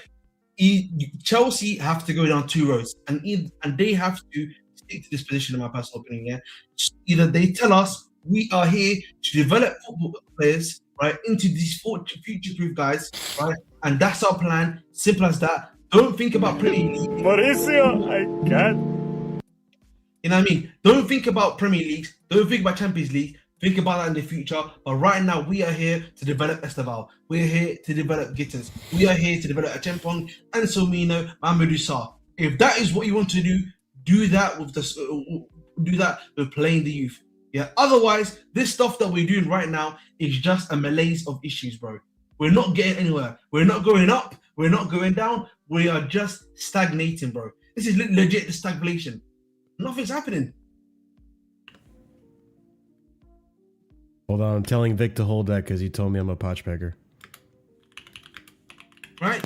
This is why. That's why for me. That's why Yes. for me, bro. That's why for me, Marshall. Yeah, I hate. That's why for me, I hate what we're doing right now. It's either, bro, we are developing youth and we're gonna stick to that for another for a season or two, or we are going to do what we need to do now, which is bring in some top players now to finish up the job. Otherwise, bro, there's nothing happened. I understand that. That's what I'm saying. But you have to make that choice. You have to hit that road because what they're doing now is a mesh of both, bro. They're trying to. They're not doing a mesh of both, bro. They're doing the former option. They're like, but they're not doing the former option fully. Then that's what I should say. Probably then. No, they are though, bro. Oh, they're not though. What? Come on, let's be serious here. Let's look at it. Yeah. Let's look at it this. If you look at our defenders, yeah, the guys they're playing, Benoit Badiashile, Tosin Adarabioyo, what's his name? Wesley Fofana, right? All of these guys that we're looking at, Mark Cucurella even to an extent. This is not me Cucurella here, please, before anyone gets angry at me, right? These are guys that are over the certain age group, 27, 28, right? Why are they here? Why are they here? Realistically, I come back to another question. Okay, sorry, I know you're gonna rebuttal me. I'm just gonna finish it, and then it's all yours. Again, I look at Mike Penders. Why is he at Strasbourg then? If you're here to do full youth development, I don't give a shit about that, bro. There's 2 points to this. Number one is I don't think this is fully on what you said is fully on the owners in terms of like part of it is Maresca playing these guys in terms of trust. It goes back to the trust thing. He just trusts some of these guys more to play them. That's why people plays over Achempong. The other part of it as well is it's also let's go through the players you named.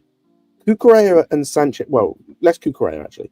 Sanchez is here because of Ben Roberts. Tosin's here because of both Maresca and what's his face, Joe Shields. Badiashile's here because of Lawrence Stewart. Like these guys are here because they've worked with these guys previously. That's why they're here. Like if they hadn't, they wouldn't be. You know. And I think that's the thing because they are going for this youth model, or they are going for this full youth thing. There's a chance we go into next season with our winger core consisting of the ages of 18, 19, 20, and 23. Yep. Our most experienced winger next season will maybe Garnacho. There's a chance. Bring up Jason's comment, by the way. Bring up Jason's comment. Listen, Jason, I get that. But then if that's the case, what we should be going for youth. That's the thing I've always come back to. If this is what you believe in, so you're saying throw out the old players? That's correct. For me, don't you want to keep like at least some experienced players? Like the problem is, Chris. Yeah, if the problem is Chris, what they're not doing that. Players do we have that you want to keep? What he's 28, 27. Who do you want to keep, Chris? That's experienced in this team. I just told you one of them's Cucurella. How old is Cucurella? 27, 28. Can I be honest with you, Chris? I'm gonna. I want to keep Neto too. I think he's at 25, 26. I do want to keep him over like Garnacho and all that. There's not many I want to keep, to be honest, but like there's a few, and like I don't want to keep Sanchez because I feel like we do need to replace him next season or whatever. Who else is old here? We haven't got many old players. The thing is, and Chalobah. We can't keep Neto because I would keep Chalobah. By the way, I would keep Chalobah, but I'd throw Tosin out. We can't keep Neto because we've spent a lot of money on young wingers who like Esteval, Neto, Gittins Esteval, Neto, Gittins. This is their first season at Chelsea. Kenda next year will be his first season at Chelsea, and Neto. We can't just have 5 wingers in the team. I just want to make that just have point. five Prime, windows, can I, yeah. Prime? Sorry, Yeah, go ahead. yeah. I was just gonna say, bro, that I think for me, like, I'm gonna make this take now. Kukurea is probably leaving this summer. I'm gonna keep it real with you boys. 2 years left on his deal. Tic Tac, he's gone this summer. Let's keep it real. Okay? More than likely. Obviously, there's a chance he stays. Yeah? Neto, I can't lie to you. I didn't even think about this until recently. I think he's only got, 3 years left on his deal now, isn't it? Once the season ends, it'll be 3 years left on his deal. And I think he's going to be turning 27. So, part of that in your mind, by the way, as well. Okay? Pedro Neto signed a 7-year contract with Chelsea in August of 2024. Oh, fair enough. I think he's got a lot more in the tank, brother. You know what? He's staying. Let's go. No, I'm just kidding. No, Akina. No, but like guys like Badiashile need to leave the club.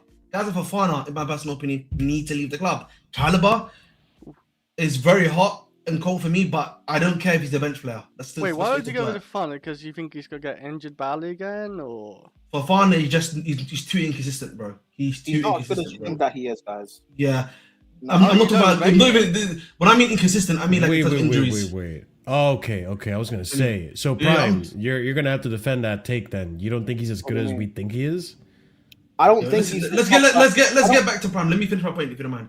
Yeah. Finish your point, and then I want to address that because that's absolute waffle. Like again, my thing is fundamentally, we want to embrace youth. Do it to the max, and let them develop. And the ones you want to keep, you can keep to the side. That is what you need to do, bro. It's as simple as that. Otherwise, I don't want to be hearing, we're getting XYZ guy that's 24, 25 years old, bro. Even Ja Pedro, 23, turning 24. What's the point of bringing him in? He's too old. But I can't lie to you, for this model, he's too old. I don't care about any of this, bro. I just want a level of player at this football club that's good, man. Like, I'm tired. I'm tired of the same shit every single window, man. Like, how are we going to have a 3rd January? How are we going to have a 3rd January window where we do nothing? How are we going to have another summer window in the summer? Because I guarantee it'll be the same, where we do nothing of any note. Like, it will be like Kenda coming in. That's cool. It will be Sar and Anselmino maybe coming in. That's cool. Upenda's coming in. That's cool. Outside of that, it will probably be some random, like, I don't know, we might sign like Diego Gomez or something from Brighton again. We might go and sign like some Harwood Bellis maybe at centre back, to replace Tosin when he gets sold. But do you know what that is, Scott? Scott, the points you're making, Scott, yeah, these are all young guys you're bringing in. But the thing is, yeah, I don't understand what the directive of Maresca is. I'm not going to kill Maresca. I'm not killing Maresca here. Do not bring Chris Wood in. No. I rate it, man. I rate it. Wait. Chill. What? Wait. Chill. I think for me, I just don't understand. Listen, what is the directive, Maresca? Are you not are the directors not actively playing the young guys? Like, I don't understand, bro. Because he keeps playing guys that are shit. He was crashing out on Tosin 2 weeks. That's 5 days ago, and now he's back in the team, bro. You know what I mean? Like, that for me, the logic isn't even logic in there. How can you bring on Tosin if you're crashing it on him just 5 days ago and saying, I should have played a Tempong? My bad. You see sometimes I don't know he said that. He said that in the post-match. Yeah, he said that in the post-match. Wow, fair That's enough. why, Marshall, yeah. Still plays There's times, yeah. The part of my issue with him is that he also is there to develop the players, guys. That's part of his MO. And I feel like he doesn't even do that properly too.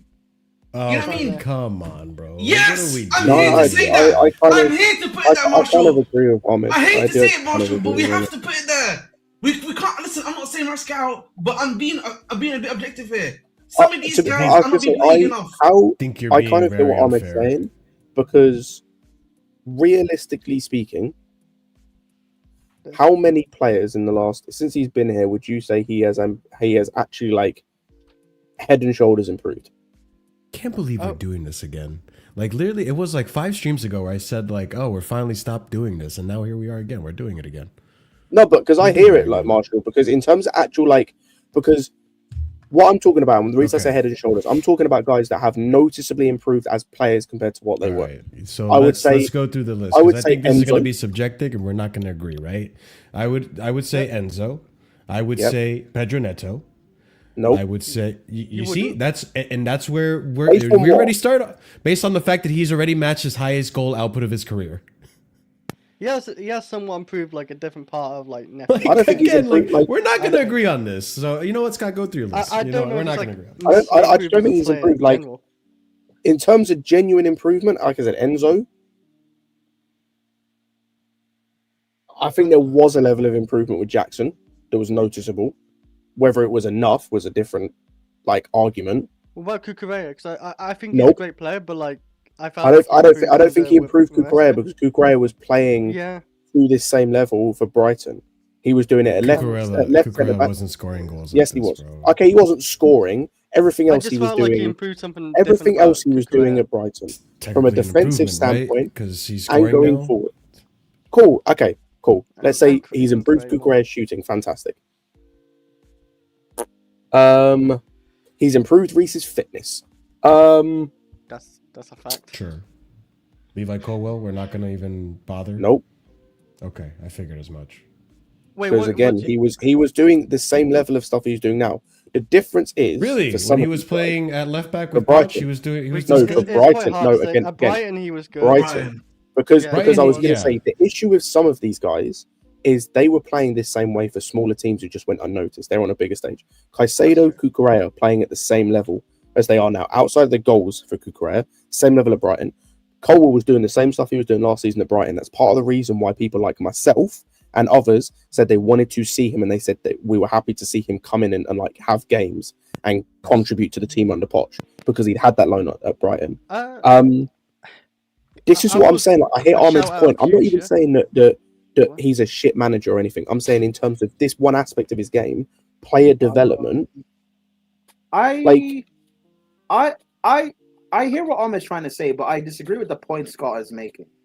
I think in terms of the development that Maresca hasn't done is well, what's Sorry, Staffy TV just made a good comment. I called Del Pedro. I don't know if I can say it, jihadi. Jesus Christ! While you're laughing ahead, and you're Brian. ruining, can you quickly say it so I can continue speaking? Jihadi Pedro, bro. That's like. Okay, well done. Are you finished laughing? I'm sorry. I'll Just be go, myself. Prime, please. Anyways, I hear what Ahmed's saying, but I think the point Scott is making are wrong. I think the real player improvement he should have made that he hasn't made is, if not last season, because to be fair, I get it, he was younger, he was getting minutes in Conference League and stuff, fine. This season, with the injuries we've had in our defense, you've had ample chances to be playing Achingpong more than you have already. The first game of the season, this guy plays up against Mateta and handles him. That alone is enough reason to give him more game time, especially with Colwell being out. Now, as the games continue into the season, we see Tosin do fuck up after fuck up and Chalaba do fuck up after fuck up. That's enough reason to keep playing Achingpong in the team. Now, Fofana gets back from injury, fine. That's enough reason to play Fofana and Achingpong together. Cool. Fofana and Chalaba develops a sort of a partnership for a few games and it's working. Whatever, that's fine. The last game against, the game against Leeds where we rotated, you should have still played Achingpong ahead of Tosin. Now, you play Tosin, it all fucks up. You come out yourself and admit your fault or whatever in that. This game today, there's no reason and need to even bring Tosin in. There's no need to keep Tosin in the squad. If the players are still performing that bad, why not just drop them from the squad and play some of the other guys, some of the younger guys, and develop them? That's the point I think Scott should be making. Not in terms of if he has developed like Enzo or Kukurea. Have you developed some of the actual young talents that are here?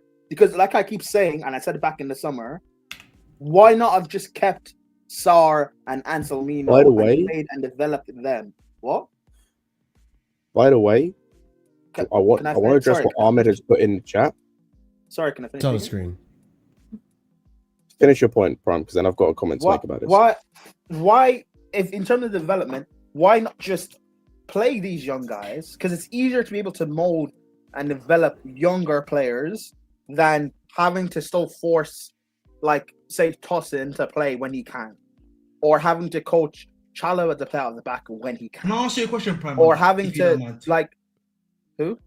I'm gonna ask you a question on that, Prime. Yeah, I've got this question has been something that I've been thinking about a little bit. Yeah, which is, do you think part of it is that I think because they're telling him to get top 4, yeah, and then at the same time, and then obviously they're asking him to get top 4, and then at the same time, you know, he's got a lot of these youth guys that he's got that he's worried if I bring these guys in, I can't get top 4. This is me just obviously trying to play a little bit of like you know, maybe like some sort of like devil's advocate, per se. Yeah. Do you think that's it? Well, No, because this is me going against my own argument. Yeah, but we almost didn't get top 4 last year. That's true. Playing these older experienced guys, and this year, the way things are going, like playing like with how you can't just say playing Achingpong is worse than or is. Ahmed, mute yourself. Okay, you can't tell me playing Achingpong is on the same level or worse than playing Tosin how he was now, or playing Chalobah how he played the first like 2-3 months of the season. Like, what? Play and develop these young players. Actually show something. It's better than just using the like just the old guys over and over again. Make an actual statement in the squad, because you were able to drop the other guys before when you first came in, and everyone praised you for doing that. So why can't you now do it again? If we can't sell both Tosin and Chalobah for whatever reason that they have to be here in the squad, fine. Then maybe play the younger guy. Maybe play Achingpong with at least one of them. At least do that. That's better than still having to use the older guys that aren't good enough, that aren't going to improve and develop. They're not going to improve and develop tactically or with their ability. So at least play the younger guy with the actual talent. Play with the injuries we have in midfield and Caicedo being suspended. Why are you not playing Santos more? Why is he not getting more minutes to play?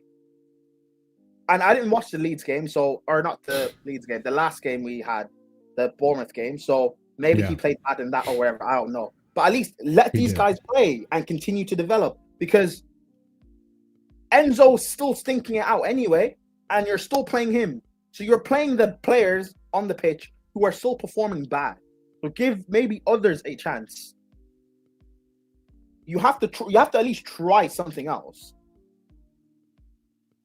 And and what Ahmed said about top 4 potentially being at risk, Ahmed, it looks like right now top 4. I mean, I don't believe it will be, but it looks like right now. I know what you're about to say. I agree with that too. Yeah, maybe top 4 is at risk anyway. So at least try other things, because the way you want to play, these older guys just can't do it. True. So at least play the younger guys that are more tactically flexible. Maresca spoke about how Achingpong can play in midfield. So with Caicedo being out injured and you not trusting Santos, why not play Achingpong in midfield? Why do you still have to play Enzo? To play Enzo. Like, I wanted to address these comments. Things. It's just kind of the bad things over and over. I'll read it for you, Scott. Maresca came out, one of the comments he came out and said was that as regards to why Stavao didn't play, the change of Tosin was because we needed to change Wes. For sure, with one more change, there would have been a chance for Stavao or Andrew Santos to come on and potentially change the game. Do you know why he's absolutely full of shit? For 2 reasons. Number one, you did not need to bring Tosin on. As been pointed out, you could put Gusto at right back. He shouldn't even been on the pitch, by the way. But say he's on the pitch. Gusto at right back, Achingpong at centre back, and then you put Santos or Buonanotte. Even Buonanotte, as much as I don't rate him and he's not good, would have been better than Tosin. Anyway, the second reason is this whole, for sure, with one more change, you had one more change. You had one more substitute window available, and there are 5 subs. You made 4.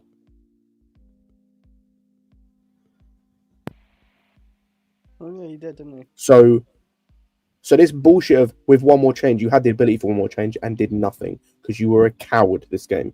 I don't want to hear that bullshit because it's exactly that.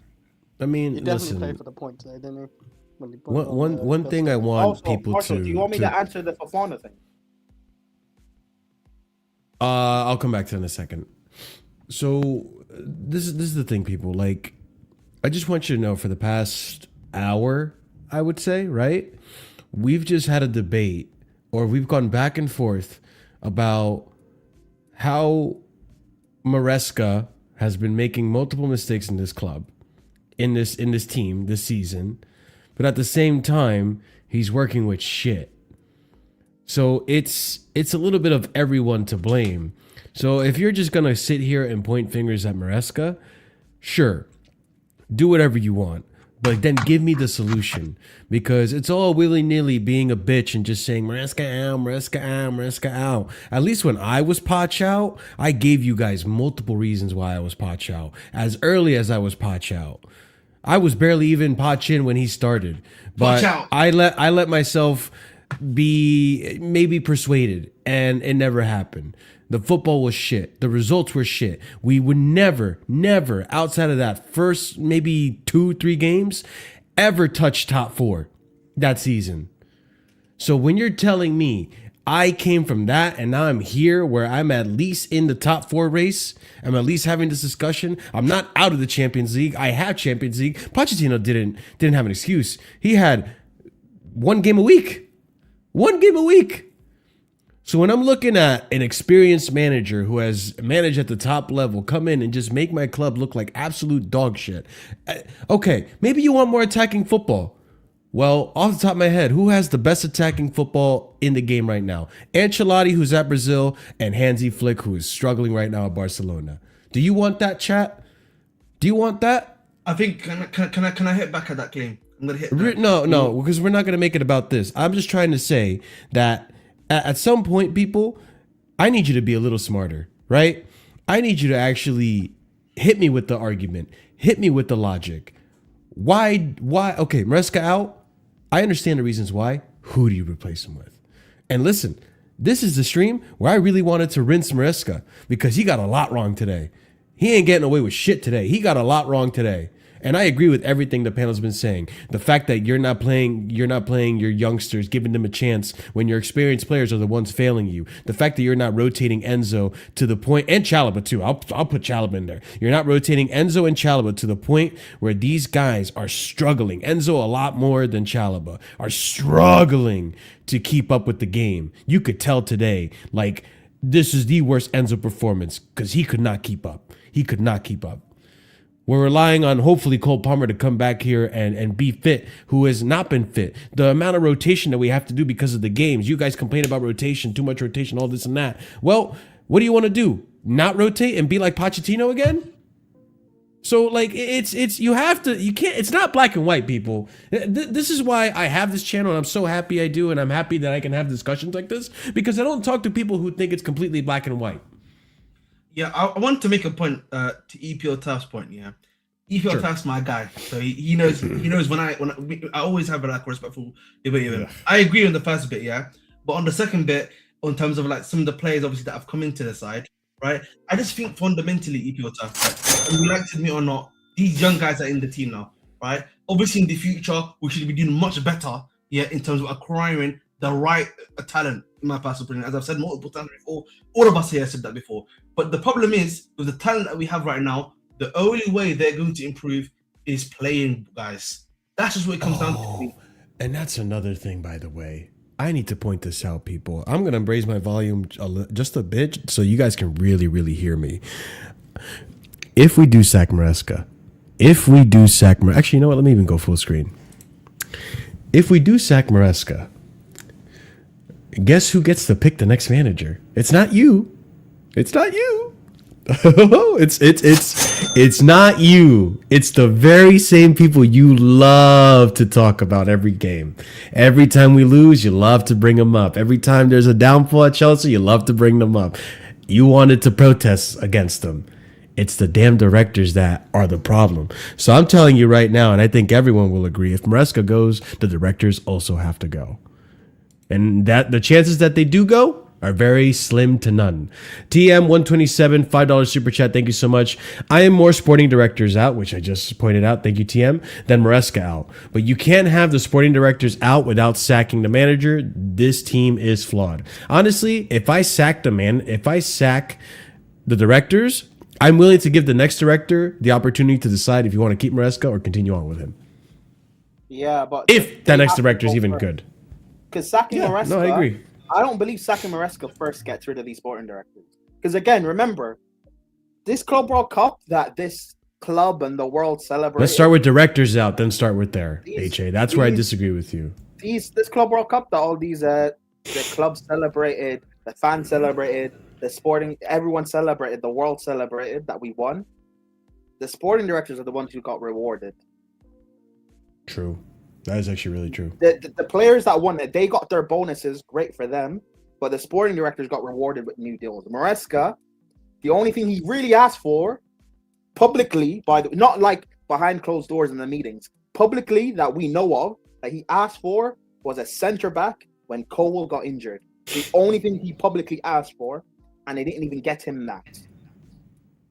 So when Maresca gets sacked, these guys will still be in charge, and they will hire the next guy, and you guys will blame the next guy why we're not challenging. I just think for me, it's not just a Maresca issue. Get rid of these sporting directors for me before like Maresca has to go, or sack them both on the same day in the same hour. That works for me. I agree with Jay's comment, and EPL Turf, I also agree with you too. Oh, I can hear echo. But either way, but I just think for me, I've come to the reality that I don't think we're here to win, boys. I don't think we're going to win the biggest anytime soon, at least in the short term. The thing is, the reason problem why I say that is with the current model of players we are buying up. It's not right. These guys are going to need 2 to 3 years every single time. It's going to take time for these guys to develop, and as such, I understand that. Right? I'm not saying we're not going to win it, but it's going to probably be in the medium to long term. That's why we make this harder for ourselves in a sense. But like the thing is, like this notion that this club don't want to win, I vehemently disagree with it. Vehemently. I think it's a very simplistic and reductionist way of looking at it. This team, this ownership clearly do want to win. Why? Do I need to say it? No. Do I need to say it? We know why they want to win. You need to say it, bro. Yeah, you need to say it. Because it's not. I listen. I used to agree with that take. No. Hear me out. Money, but the issue that they have is they want to try to get into this competition, get into this conversation with value meal players. They're trying to do, let's do it. We could save a buck here. We could save a buck there. Oh, look at what happened when we invested a lot of money. We didn't win anything. We could save a buck here, save a buck there, and we should be able to compete. The numbers, the stats, they look promising. The stocks look promising. The trend looks good. We might make a profit on this one, boys. And this is what we get. This is the product. Yes, but the thing is, Marshall, they are still continuing that project, bro. Yep. That is not changing anytime soon. And as such, as I said before, we are not here to win in the short term. That's what it just comes down to. It's objectively true that we're not going to win in the short term, guys. But when I talk about short term, I talk about EPL, by the way. Champions League can happen, obviously, with the right one. But the big is the Premier League, the one with the crown on it. In the short term, with the guys that we have and with the guys that are coming in, it's not possible, bro. It's generally going to take like some level of a miracle of all the other top 6 sides deciding, for it to happen. I'm going to be very honest. But this is the thing. HA, the same manager that you want outperformed that manager that you're actually praising right now. Do you understand? Last season. Did he not? So, like, at the end of the day, like, do you want the results or do you just want a different style of play? Like, because to me, there's many people like you that just seem very confused as to what the hell they want. They're just reacting based on the fact that they're really upset by the results. We spoke about it here. Am I wrong? Because you say Maresca out, then you don't give me very many options, and then you say, can the coach's code look at Villa's coach? Okay, well, our coach outperformed him last season, did he not? And it was Jurgensen's fault that we lost to them, right? So like again, like it's silly little things. I'm not trying to defend Maresca. I think Maresca made multiple errors, and one thing I'll say this before you go, Prime. I'm sorry. One thing about Maresca I'm gonna say is that I thought we were past this part now, Enzo, where you keep making mistakes. I thought based on last season, it seemed like you were picking up on your mistakes and correcting them, and you were doing it relatively quickly. Even at the beginning of this season, we were criticizing you about the red cards and how you handled it, and then you saw that Arsenal performance and you handled it like a champ. You learned from your mistakes. The one mistake I'm saying right now that you still seem to can't get through your fucking head is playing Tosin, not giving Santos a chance, not playing Achimpong enough. Why do you persist with not playing Esteval on that right wing when you have him fully fresh there to impact the game? It's so many things that you're not learning. And at this point, it's getting harder to defend you, brother. It really is. Go ahead, Brian. You were going to say something. What do you expect, though? He's a young manager. Of course, he's going to keep making these mistakes. It's what that happens. Can you go back to the last comment? Which one is that? About Villa or Emery or something. Oh, you mean ex-Tal? Oh. Yes. I don't know who that guy is. Would you take Emery as Chelsea manager? Because the first 5 games of the season for Aston Villa, no one spoke about it. You would have wanted him out. You would have wanted him out so bad because you were in relegation. They were in the relegation zone, and you would have been, we're in relegation with Wolves, just like you love to compare the fact that we're at Chelsea at the same points with Man United and Amram. You would have done the disingenuous thing. I know you would have, Ha. Answer the question, goddammit. Go ahead, Prime. Marshall's ad-libbing crazy. 5 games in, because Villa aren't a big club like that, but no one spoke about how they were first 5 games. So yes, Villa are doing great now. Villa are doing great now, and it's awesome. But 2 games ago, we were second, 6 points off Arsenal. If we beat them, we go 3 points off them, and everyone was talking about us being in a title race. Maresca was second with this Chelsea team. You guys wanted to talk title race 2-3 games ago, but now you guys don't want to talk title race, and it's get rid of Maresca. So which is it? Because if we win our next 3 games, and we're second with 5 points or whatever it is, 2 points, what then? Are we now in a title race and it's all back Maresca and it's all love? Like, which is it? Which is it? Do you guys want Emery? Can we have Emery as a Chelsea manager then? Because I rate Emery. I rate Emery too. But I just want to point out that HA, you got the question loud and clear, and you have not answered it. And I think you know why. Someone said it earlier. He is the king of moving the goalposts when he fancies. Seriously. The one thing we Seriously, and what's crazy too is that you brought up. I'm sorry, Ahmed. You'll get your chance. I'm sorry. This is heated. Obviously, we're not in good form. But this is what casually turns into. It becomes ferociously FC. All right, like you're pointing out here, and I'm sorry, HA. You're putting up a good argument. You're putting up some comments that make me okay. I'm just being nice. Okay, yeah. Who is talking about last season? Yet you brought up Aston Villa and Unai Emery this season. Okay, so Prime asked you, would you have taken him this season when he was in the relegation zone at the beginning of the season? You have not answered it. You have not answered it. Yeah. I want to actually make another point here, yeah, which is that we keep forgetting this, yeah, and even guys who are out forget this. Guys, we know what the terms and conditions of signing for Chelsea Football Club are. I blocked you. Right? Do you know what the terms and conditions are? You must be obedient, you must follow the rules, and you must sign the terms and conditions, bro. You cannot, do this. Which is why I'm saying it's directors first before Maresca. Unless Maresca has a complete downturn. Right? So there's that aspect of it as well that we keep forgetting, right? And I think for me, yeah, you can remove the manager, but if the directive is the same, nothing's going to change. And then there's the player stuff that's related to that, that's never going to change. So, we're generally stuck in a rock and a hard place right now. We are. It's and the thing is, I hate EPO tough because your point EPO tough, because I know me and Mark have debated this quite a bit.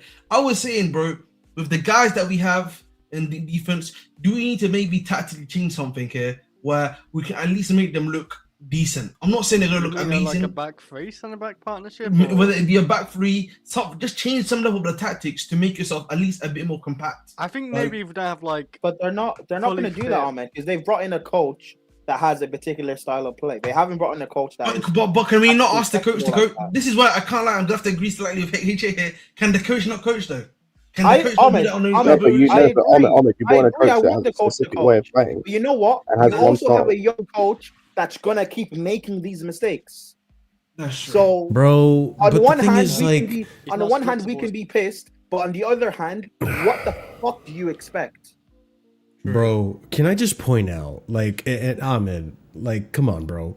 When it comes to the defense, are we pretending that in October, Arsenal had that crazy defensive display? What was it? 2 shots on goal, all freaking, whatever, at some point. Well, it was 2 shots on goal in 3 games or something like that they had. Something ridiculous. They kept a pretty good defensive record in October. And we pretty much essentially in the Premier League went band for band with them in November. Like, what are we doing? I think what I would say to that, at least in my personal opinion, quite simply, is that okay, chill out. Listen, chill out. Firstly, Rico, but now, no, I think obviously, like, listen, if you want to actually improve what we want to do to the centre back wise, if the manager persists, this is the key word. If he's persistent with Chalobah, if he's persistent like with Tosin, right, Buddy Shield, because he is playing these guys right over at Chempong and someone else. You need to find a way, Marshall. Do you not agree with me, bro? Right, if these guys are playing to make these guys look good. Now, obviously, initially, it's been with Fofana, right? But Fofana obviously has gotten hurt now. He may not play this Saturday, for example, against Everton. So then you're down to Badisho, Chalobah, and Mr. Tosin, right? So you have to find a way here, to make this work, to make this solid, to make it decent, bro. That's crazy. I have to say Mr. Tosin. What do you want? 1 second, okay? I agree with this. But listen. Marshall, I've been advocating for Hatta to get a chance. Yeah. But he's not had a chance since Karabag. And again, it comes back to the same thing we keep saying again and again and again and again. Right? I'll tell you right now, EPL. The man is not helping himself either. Let's look at how many goals Chelsea has conceded in the Premier League. Let's take a nice little grand old look. Because December though. December. Okay. So goals against Arsenal 9, right? He's the best in the league. Great defense. Yeah. Okay, now next to that, I'm seeing 12 goals conceded. Crystal Palace in second. In third place, let's see. I'm seeing 15. Okay, so we're tied for third least goals against with Aston Villa. Yeah, our really shit defense. Third best defense in the league right now. Our shit defense. Chill, Ahmed. Maresca is developing Tosin. You're a troll, man. He's developing Tosin. Ahmed, if you want to have conversations in the chat, can you do it in the chat? Not like. Sorry, it's funny, man. I'm trying to beat some levity to that. Okay, but in terms of the defense. What you're saying, though. In terms of the defense, I don't think we're genuinely that bad right now. And I don't think the biggest issue, hear me out. I don't think the biggest issue is necessarily our defense. In today's game, in isolation, I think the biggest problem was our midfield just not helping with the defense. And I also think the selection, right? I don't think it was smart to pick the center backs that he picked. I think I was happy that Achimpong played. I would have probably made an argument that maybe Badiashile shouldn't play. Maybe it should be either, if you're going to play Chalobah, put him in there with Achimpong and put Gusto or Reece in right back. Do you have other solutions? You could have had Enzo and Moises Caicedo in the double pivot instead of putting him in the 10. You could have had João Pedro in there, Andrew Santos. You had options. Let's not pretend like you didn't have options. So I like that's where like I disagree. But when you look at the defense as a whole, and this is going to segue over to what Prime said, right? When you look at the defense as a whole, we look a lot better in recent games than we did in the beginning of the season. In the beginning of the season, we looked like absolute fucking dog shit. Fucking dog shit. Right? Leeds, we look horrible as well. Bournemouth, 1 goal. Actually, not even. It was 0-0. We kept a clean sheet. Rob Sanchez is currently 1 clean sheet away from matching Raya. Like, that just goes to show, and we don't rate Sanchez, right? That just goes to show that the defense is helping with that. Now, one thing I will say, I think a lot of it has to do with Fofana. And once Fofana goes down, you have to start being forced to play Tosin. I think the level of the game, the level of every defender in that team goes down. He drags down, I told you, negative aura, which is why I'm not overrating Fofana. I think Fofana has been excellent for us. And on his day, he's our best defender, up there with Levi Colwell. Maybe we paid too much for him, Prime. I'll give you that, especially for his availability. But when he's available and able to perform, he is our best center back. And he is the reason why we have been better in defense since November, since he's been available. Game in and game out. Okay. You said he's not. You said that we're overrating him. Oh my. Yeah, I do believe the fan base does overrate him. Okay, why? I don't think he is. I don't think he can no longer be this like world class center back he once was when we bought him. Potentially. I never said that, but yeah. I'm not talking about you, Marshall, specifically. I don't even how he's been for Chelsea. Because everyone started glazing him because of the Spurs game and stuff. Yes. And saying how he's been immaculate. I thought he was good, but not like this amazing performances he's putting in. I'm not going to glaze him for Spurs. I didn't even talk about how good Caicedo was against Spurs, because it's Spurs. They are ass. They are probably one of the worst teams in this league. Not even probably. They are one of the worst teams in this league. They're awful. So I'm not going to celebrate that. Against Barca, I think he was like okay against Barca, but he also didn't have a lot to do against Barca. I think Chalobah did a lot of the work in terms of he went up against Lewandowski. Chalobah had more to do against Barcelona. And the Arsenal game, I thought he was good, to be fair, but again, Arsenal didn't pose really an attacking threat. And the one thing he really had to deal with, he slept off for the Merino header. He did the same thing today. I think he has been good since he's come back. Maybe you can say really good. I would disagree about cool. But regardless, I still stand by what I say. I want these center backs gone.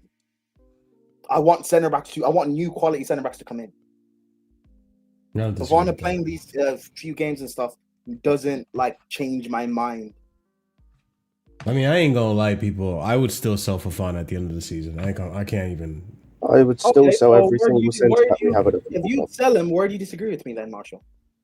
Because I don't think he's being overrated. Because when you say that in this context, I'm assuming you're saying it because we're gassing him up too much, not because Twitter tacticos seem to be glazing him. I never once said he's gonna even be world class. So now that I know you're coming from that perspective, I understand why you're saying that. I'm not talking. Yeah, but Marshall, I'm not talking about you. His fan base has been overrating Fofana. Yeah, I don't believe he is our best center back. But then again, look at the quality of center backs that we have.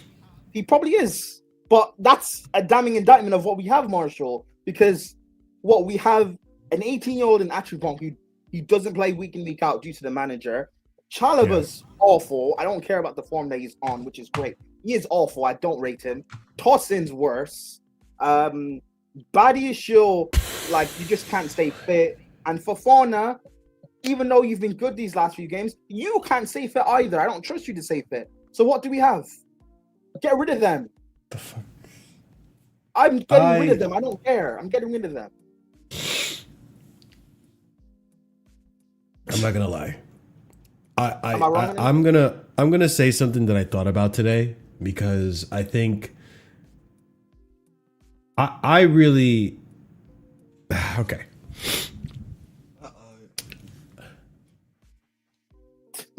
Chalobah, I'm sorry about what I said in the beginning of the season. I think you're actually a lot better than most of us in this fan base thought you were. And in recent games, to be fair, you have actually been showing it, and you've actually been consistent, even in these recent games. I didn't realize just how shit Tosin was. Tosin literally drags everyone down. Look at the performances we've had from our center backs today. Like, obviously things capitulated, Tosin gives away the foul at the end. They end up scoring from said foul. And then obviously the mistake between Acheampong and Fofana, you could say it's Fofana, but I don't know if he heard or knew Skamaka was behind him. But Acheampong played well today. Fofana's been consistent in terms of outside of this game, right? With the keeping clean sheets. Even Chalobah's been looking good. The common denominator is when Tosin is involved in the game. What does this have to do with what I said? I just think because you threw Chalobah under the bus a little bit there and said he was shit, and then I reminded all me. of our center backs. I mentioned all of our center backs. You literally just said call Chalobah. I don't care. He's been good for me. Still shit. You literally said that. I don't rate Chalobah, but I also get rid of everyone, That's Marshall. fine. How do you only focus on one little thing? Everyone must go. Well, I'm not even criticizing your statement. I'm not even like arguing with you. I'm just saying something separate. Because I'm changing the topic because I'm a host, Prime. Maybe I want to change the topic away from you because I didn't need to respond or say anything to that. I didn't have anything to say. So I wanted to point out something else. You didn't like the fact that I said that people are overrating Fofana. You challenged me on Fofana. Yeah, because I realized you're talking about stupid Twitter tacticos calling him world class. And I was like, oh yeah, no wonder you're saying Fofana's overrated. Because you're listening to the Terry Flewers and all these deluded dons in the Twitter timeline saying, oh, Chalobah, oh, this guy's world class and this and that. I'm not talking about tacticals. Cool. Can you repeat what I said? Because you didn't listen to a single fucking thing I said, did I didn't you? mention tacticals at all. I said Chelsea fans. Chelsea fans, not tacticals. Yeah. The ones that are where? The ones that are what? Where? Where are these Chelsea fans that you speak to? On YouTube, on Instagram, everywhere. Chelsea fans. Oh, so it's not Twitter. Okay, cool. You should go on Twitter sometime and talk to some of these guys. Okay, it's Chelsea fans. Now, Chalobah, It's not us. I've gave him credit for how well he's been playing the last however many games it's been, which is awesome. I still don't rate him overall. I still think he's bad, and I would still get rid of him. Why is that bad to say? Agreed. Why do I have to keep it? Because of I never said it was bad to say. Never said it was bad to say. So why challenge me on? I'm not challenging anything. Yes, you are, because I said he's shit. That's what you're challenging me on. Said who? Oh, yeah. And then I wanted to switch the topic and then say something else about Chalobah because I don't think he's actually been shit. I think a lot of the issues with Chalobah have been because of Tosin. I don't think Chalobah put a foot wrong today. I don't think Chalobah even put a foot wrong in the last game. Well I can't remember the last time I looked at Chalobah and said, wow, this guy's fucking shit. I think the last time I said that was, what, late October? Early October? I can't remember the last bad game. And he's playing well on a bit of form, which is great. Yeah, because he's not with Tosin. He can still, he's still not that good, and he can still go. Just because you're on a bit of form doesn't mean anything to me. You can still go. And I never argued that. He could go if he wants to, but I'm also now going to disagree with you that he's shit. He should go. Sure. But, yeah, in terms of the game, I can't lie, guys. Do you think Chalobah steps up as our most experienced defender? Does he step up in any way? Does he lead in any way? He has been stepping up. Does he lead? Is he a leader in the team? Probably to an extent, yes. Interesting. Cool. I would say Fofana's more of a leader than him. Fofana's probably more vocal than him. Which is disgraceful. Chalobah's more experienced. But, okay. Oh, wait. Chalobah's more experienced in what way? He is our most experienced centre back. In terms of age and what he's been through at Chelsea and in the game. He's been playing in Europe longer than these guys have. He's been winning things longer than these guys have. And the fact that he's not our best centre back or he's not a leader in the team, then no one sees it. Okay, cool, that's fine. Yeah, I just want better for Chelsea. I don't want to accept the mediocrity. That's fine. Okay, I mean, sure. I don't know what else to say about this game, guys. It's just shit from the bottom up. It really is. And I get it, guys. I'm really annoyed by it too. I want to get over this December period because, like, I'll be honest with you, and I've always said this. I've always been this way to the point where it pisses off Scott pisses off Prime, pisses off all people. I'm not going to react to all this stuff going on at this point of the season. I want to get to the end of the season, see where we're at, and then come to conclusions. But as of right now, obviously, that's not how my channel works. I don't just turn the stream on in the beginning of the season, say, hey, this is what I think, and then turn it back on at the end of the season. We analyze the game in, game out. In the last 5 games, we've been in shit form. 4 games? Yeah, we're winless in 4. So we've been shit in the last 4 games. Hopefully, and I'm not going to hold my breath on this. I emphasize, I'm going to say, repeat myself again. Hopefully, and I'm not going to hold my breath on this, hopefully things turn around. We will see. There's still so much more to go in the season. But right now, it's absolutely shit. And to be fair, I'm a little thankful that all these other teams around us are also somewhat shit as well, because they are not consistent either. I forgot to mention, we have less goals conceded than Man City, only by 1, who are in second place. Like, this league is weird. And same thing goes for UCL. Like, UCL, listen, we're not out of it yet. We can win our next 2. We've seen how this team steps up when they decide to be not stepping up for the beginning of the season, and then when it actually matters and this is the only result that can get us to through the line, they step up. Like, Marshall, do you think we can win the Champions? Yes. Okay, I agree with you. However, something I've been saying for a while is I believe that if we get to the semi-final of the Champions League, or maybe even the quarterfinal, depending on the opponent, I believe we'll end up winning the competition.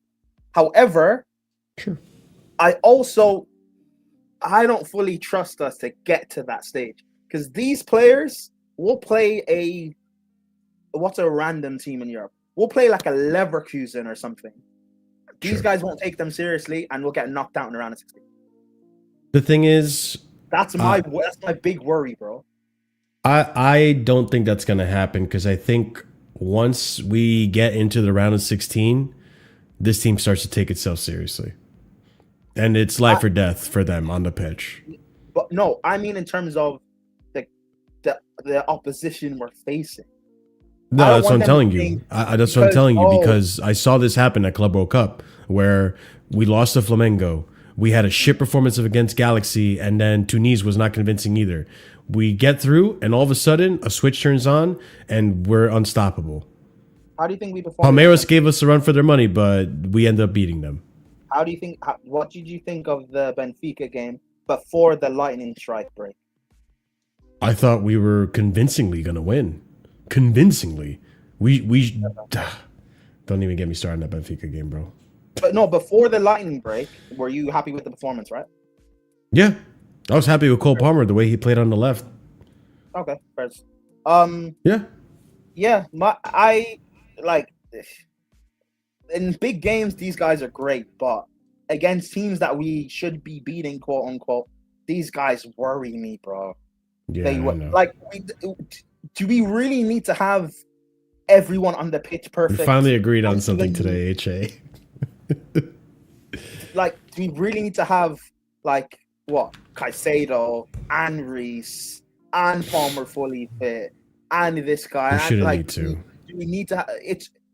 And with the way teams in Europe are just picking up injuries, not just in the Prem, but in Europe, they're just picking up these injuries to certain key guys. I don't want to say anything to jinx it. I'm sorry, but this just looks, bro. Honestly, guys, I ain't gonna lie to you. I'm at a point right now with this team, because December is already looking like the season's over again.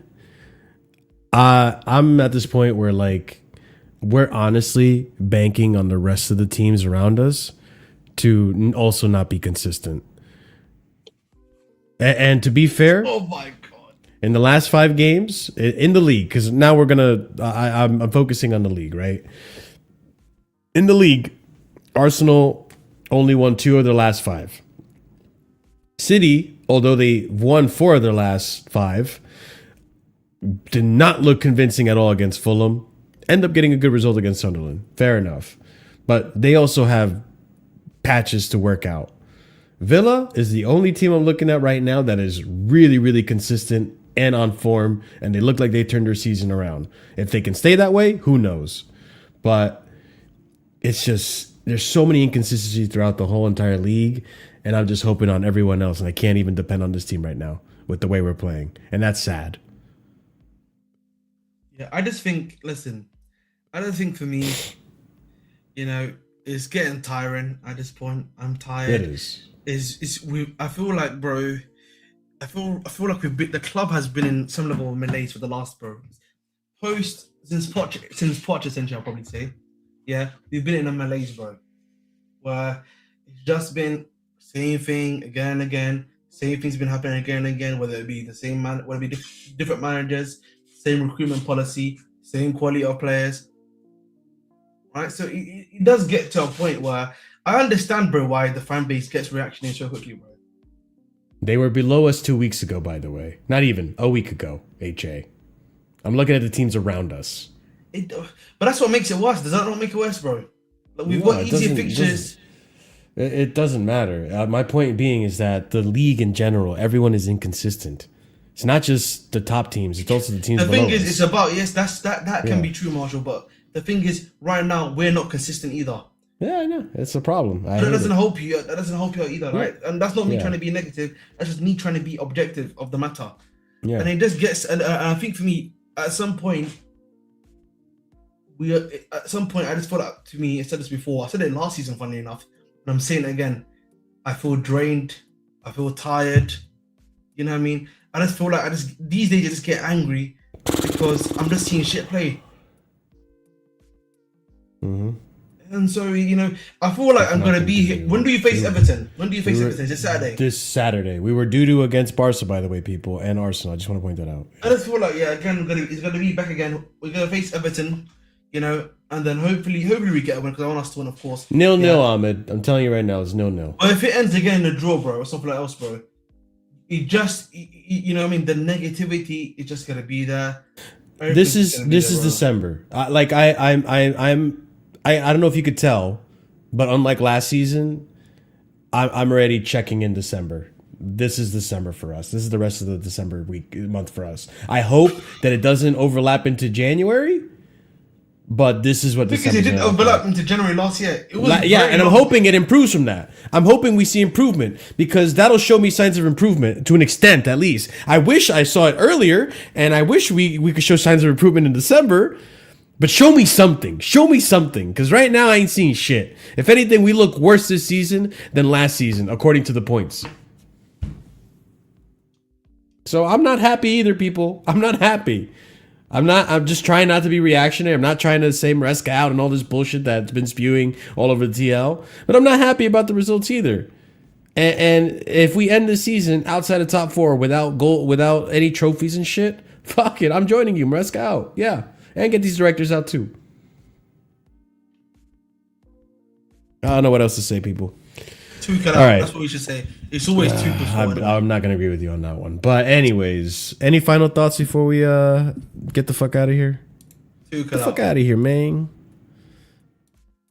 No? All right, boys.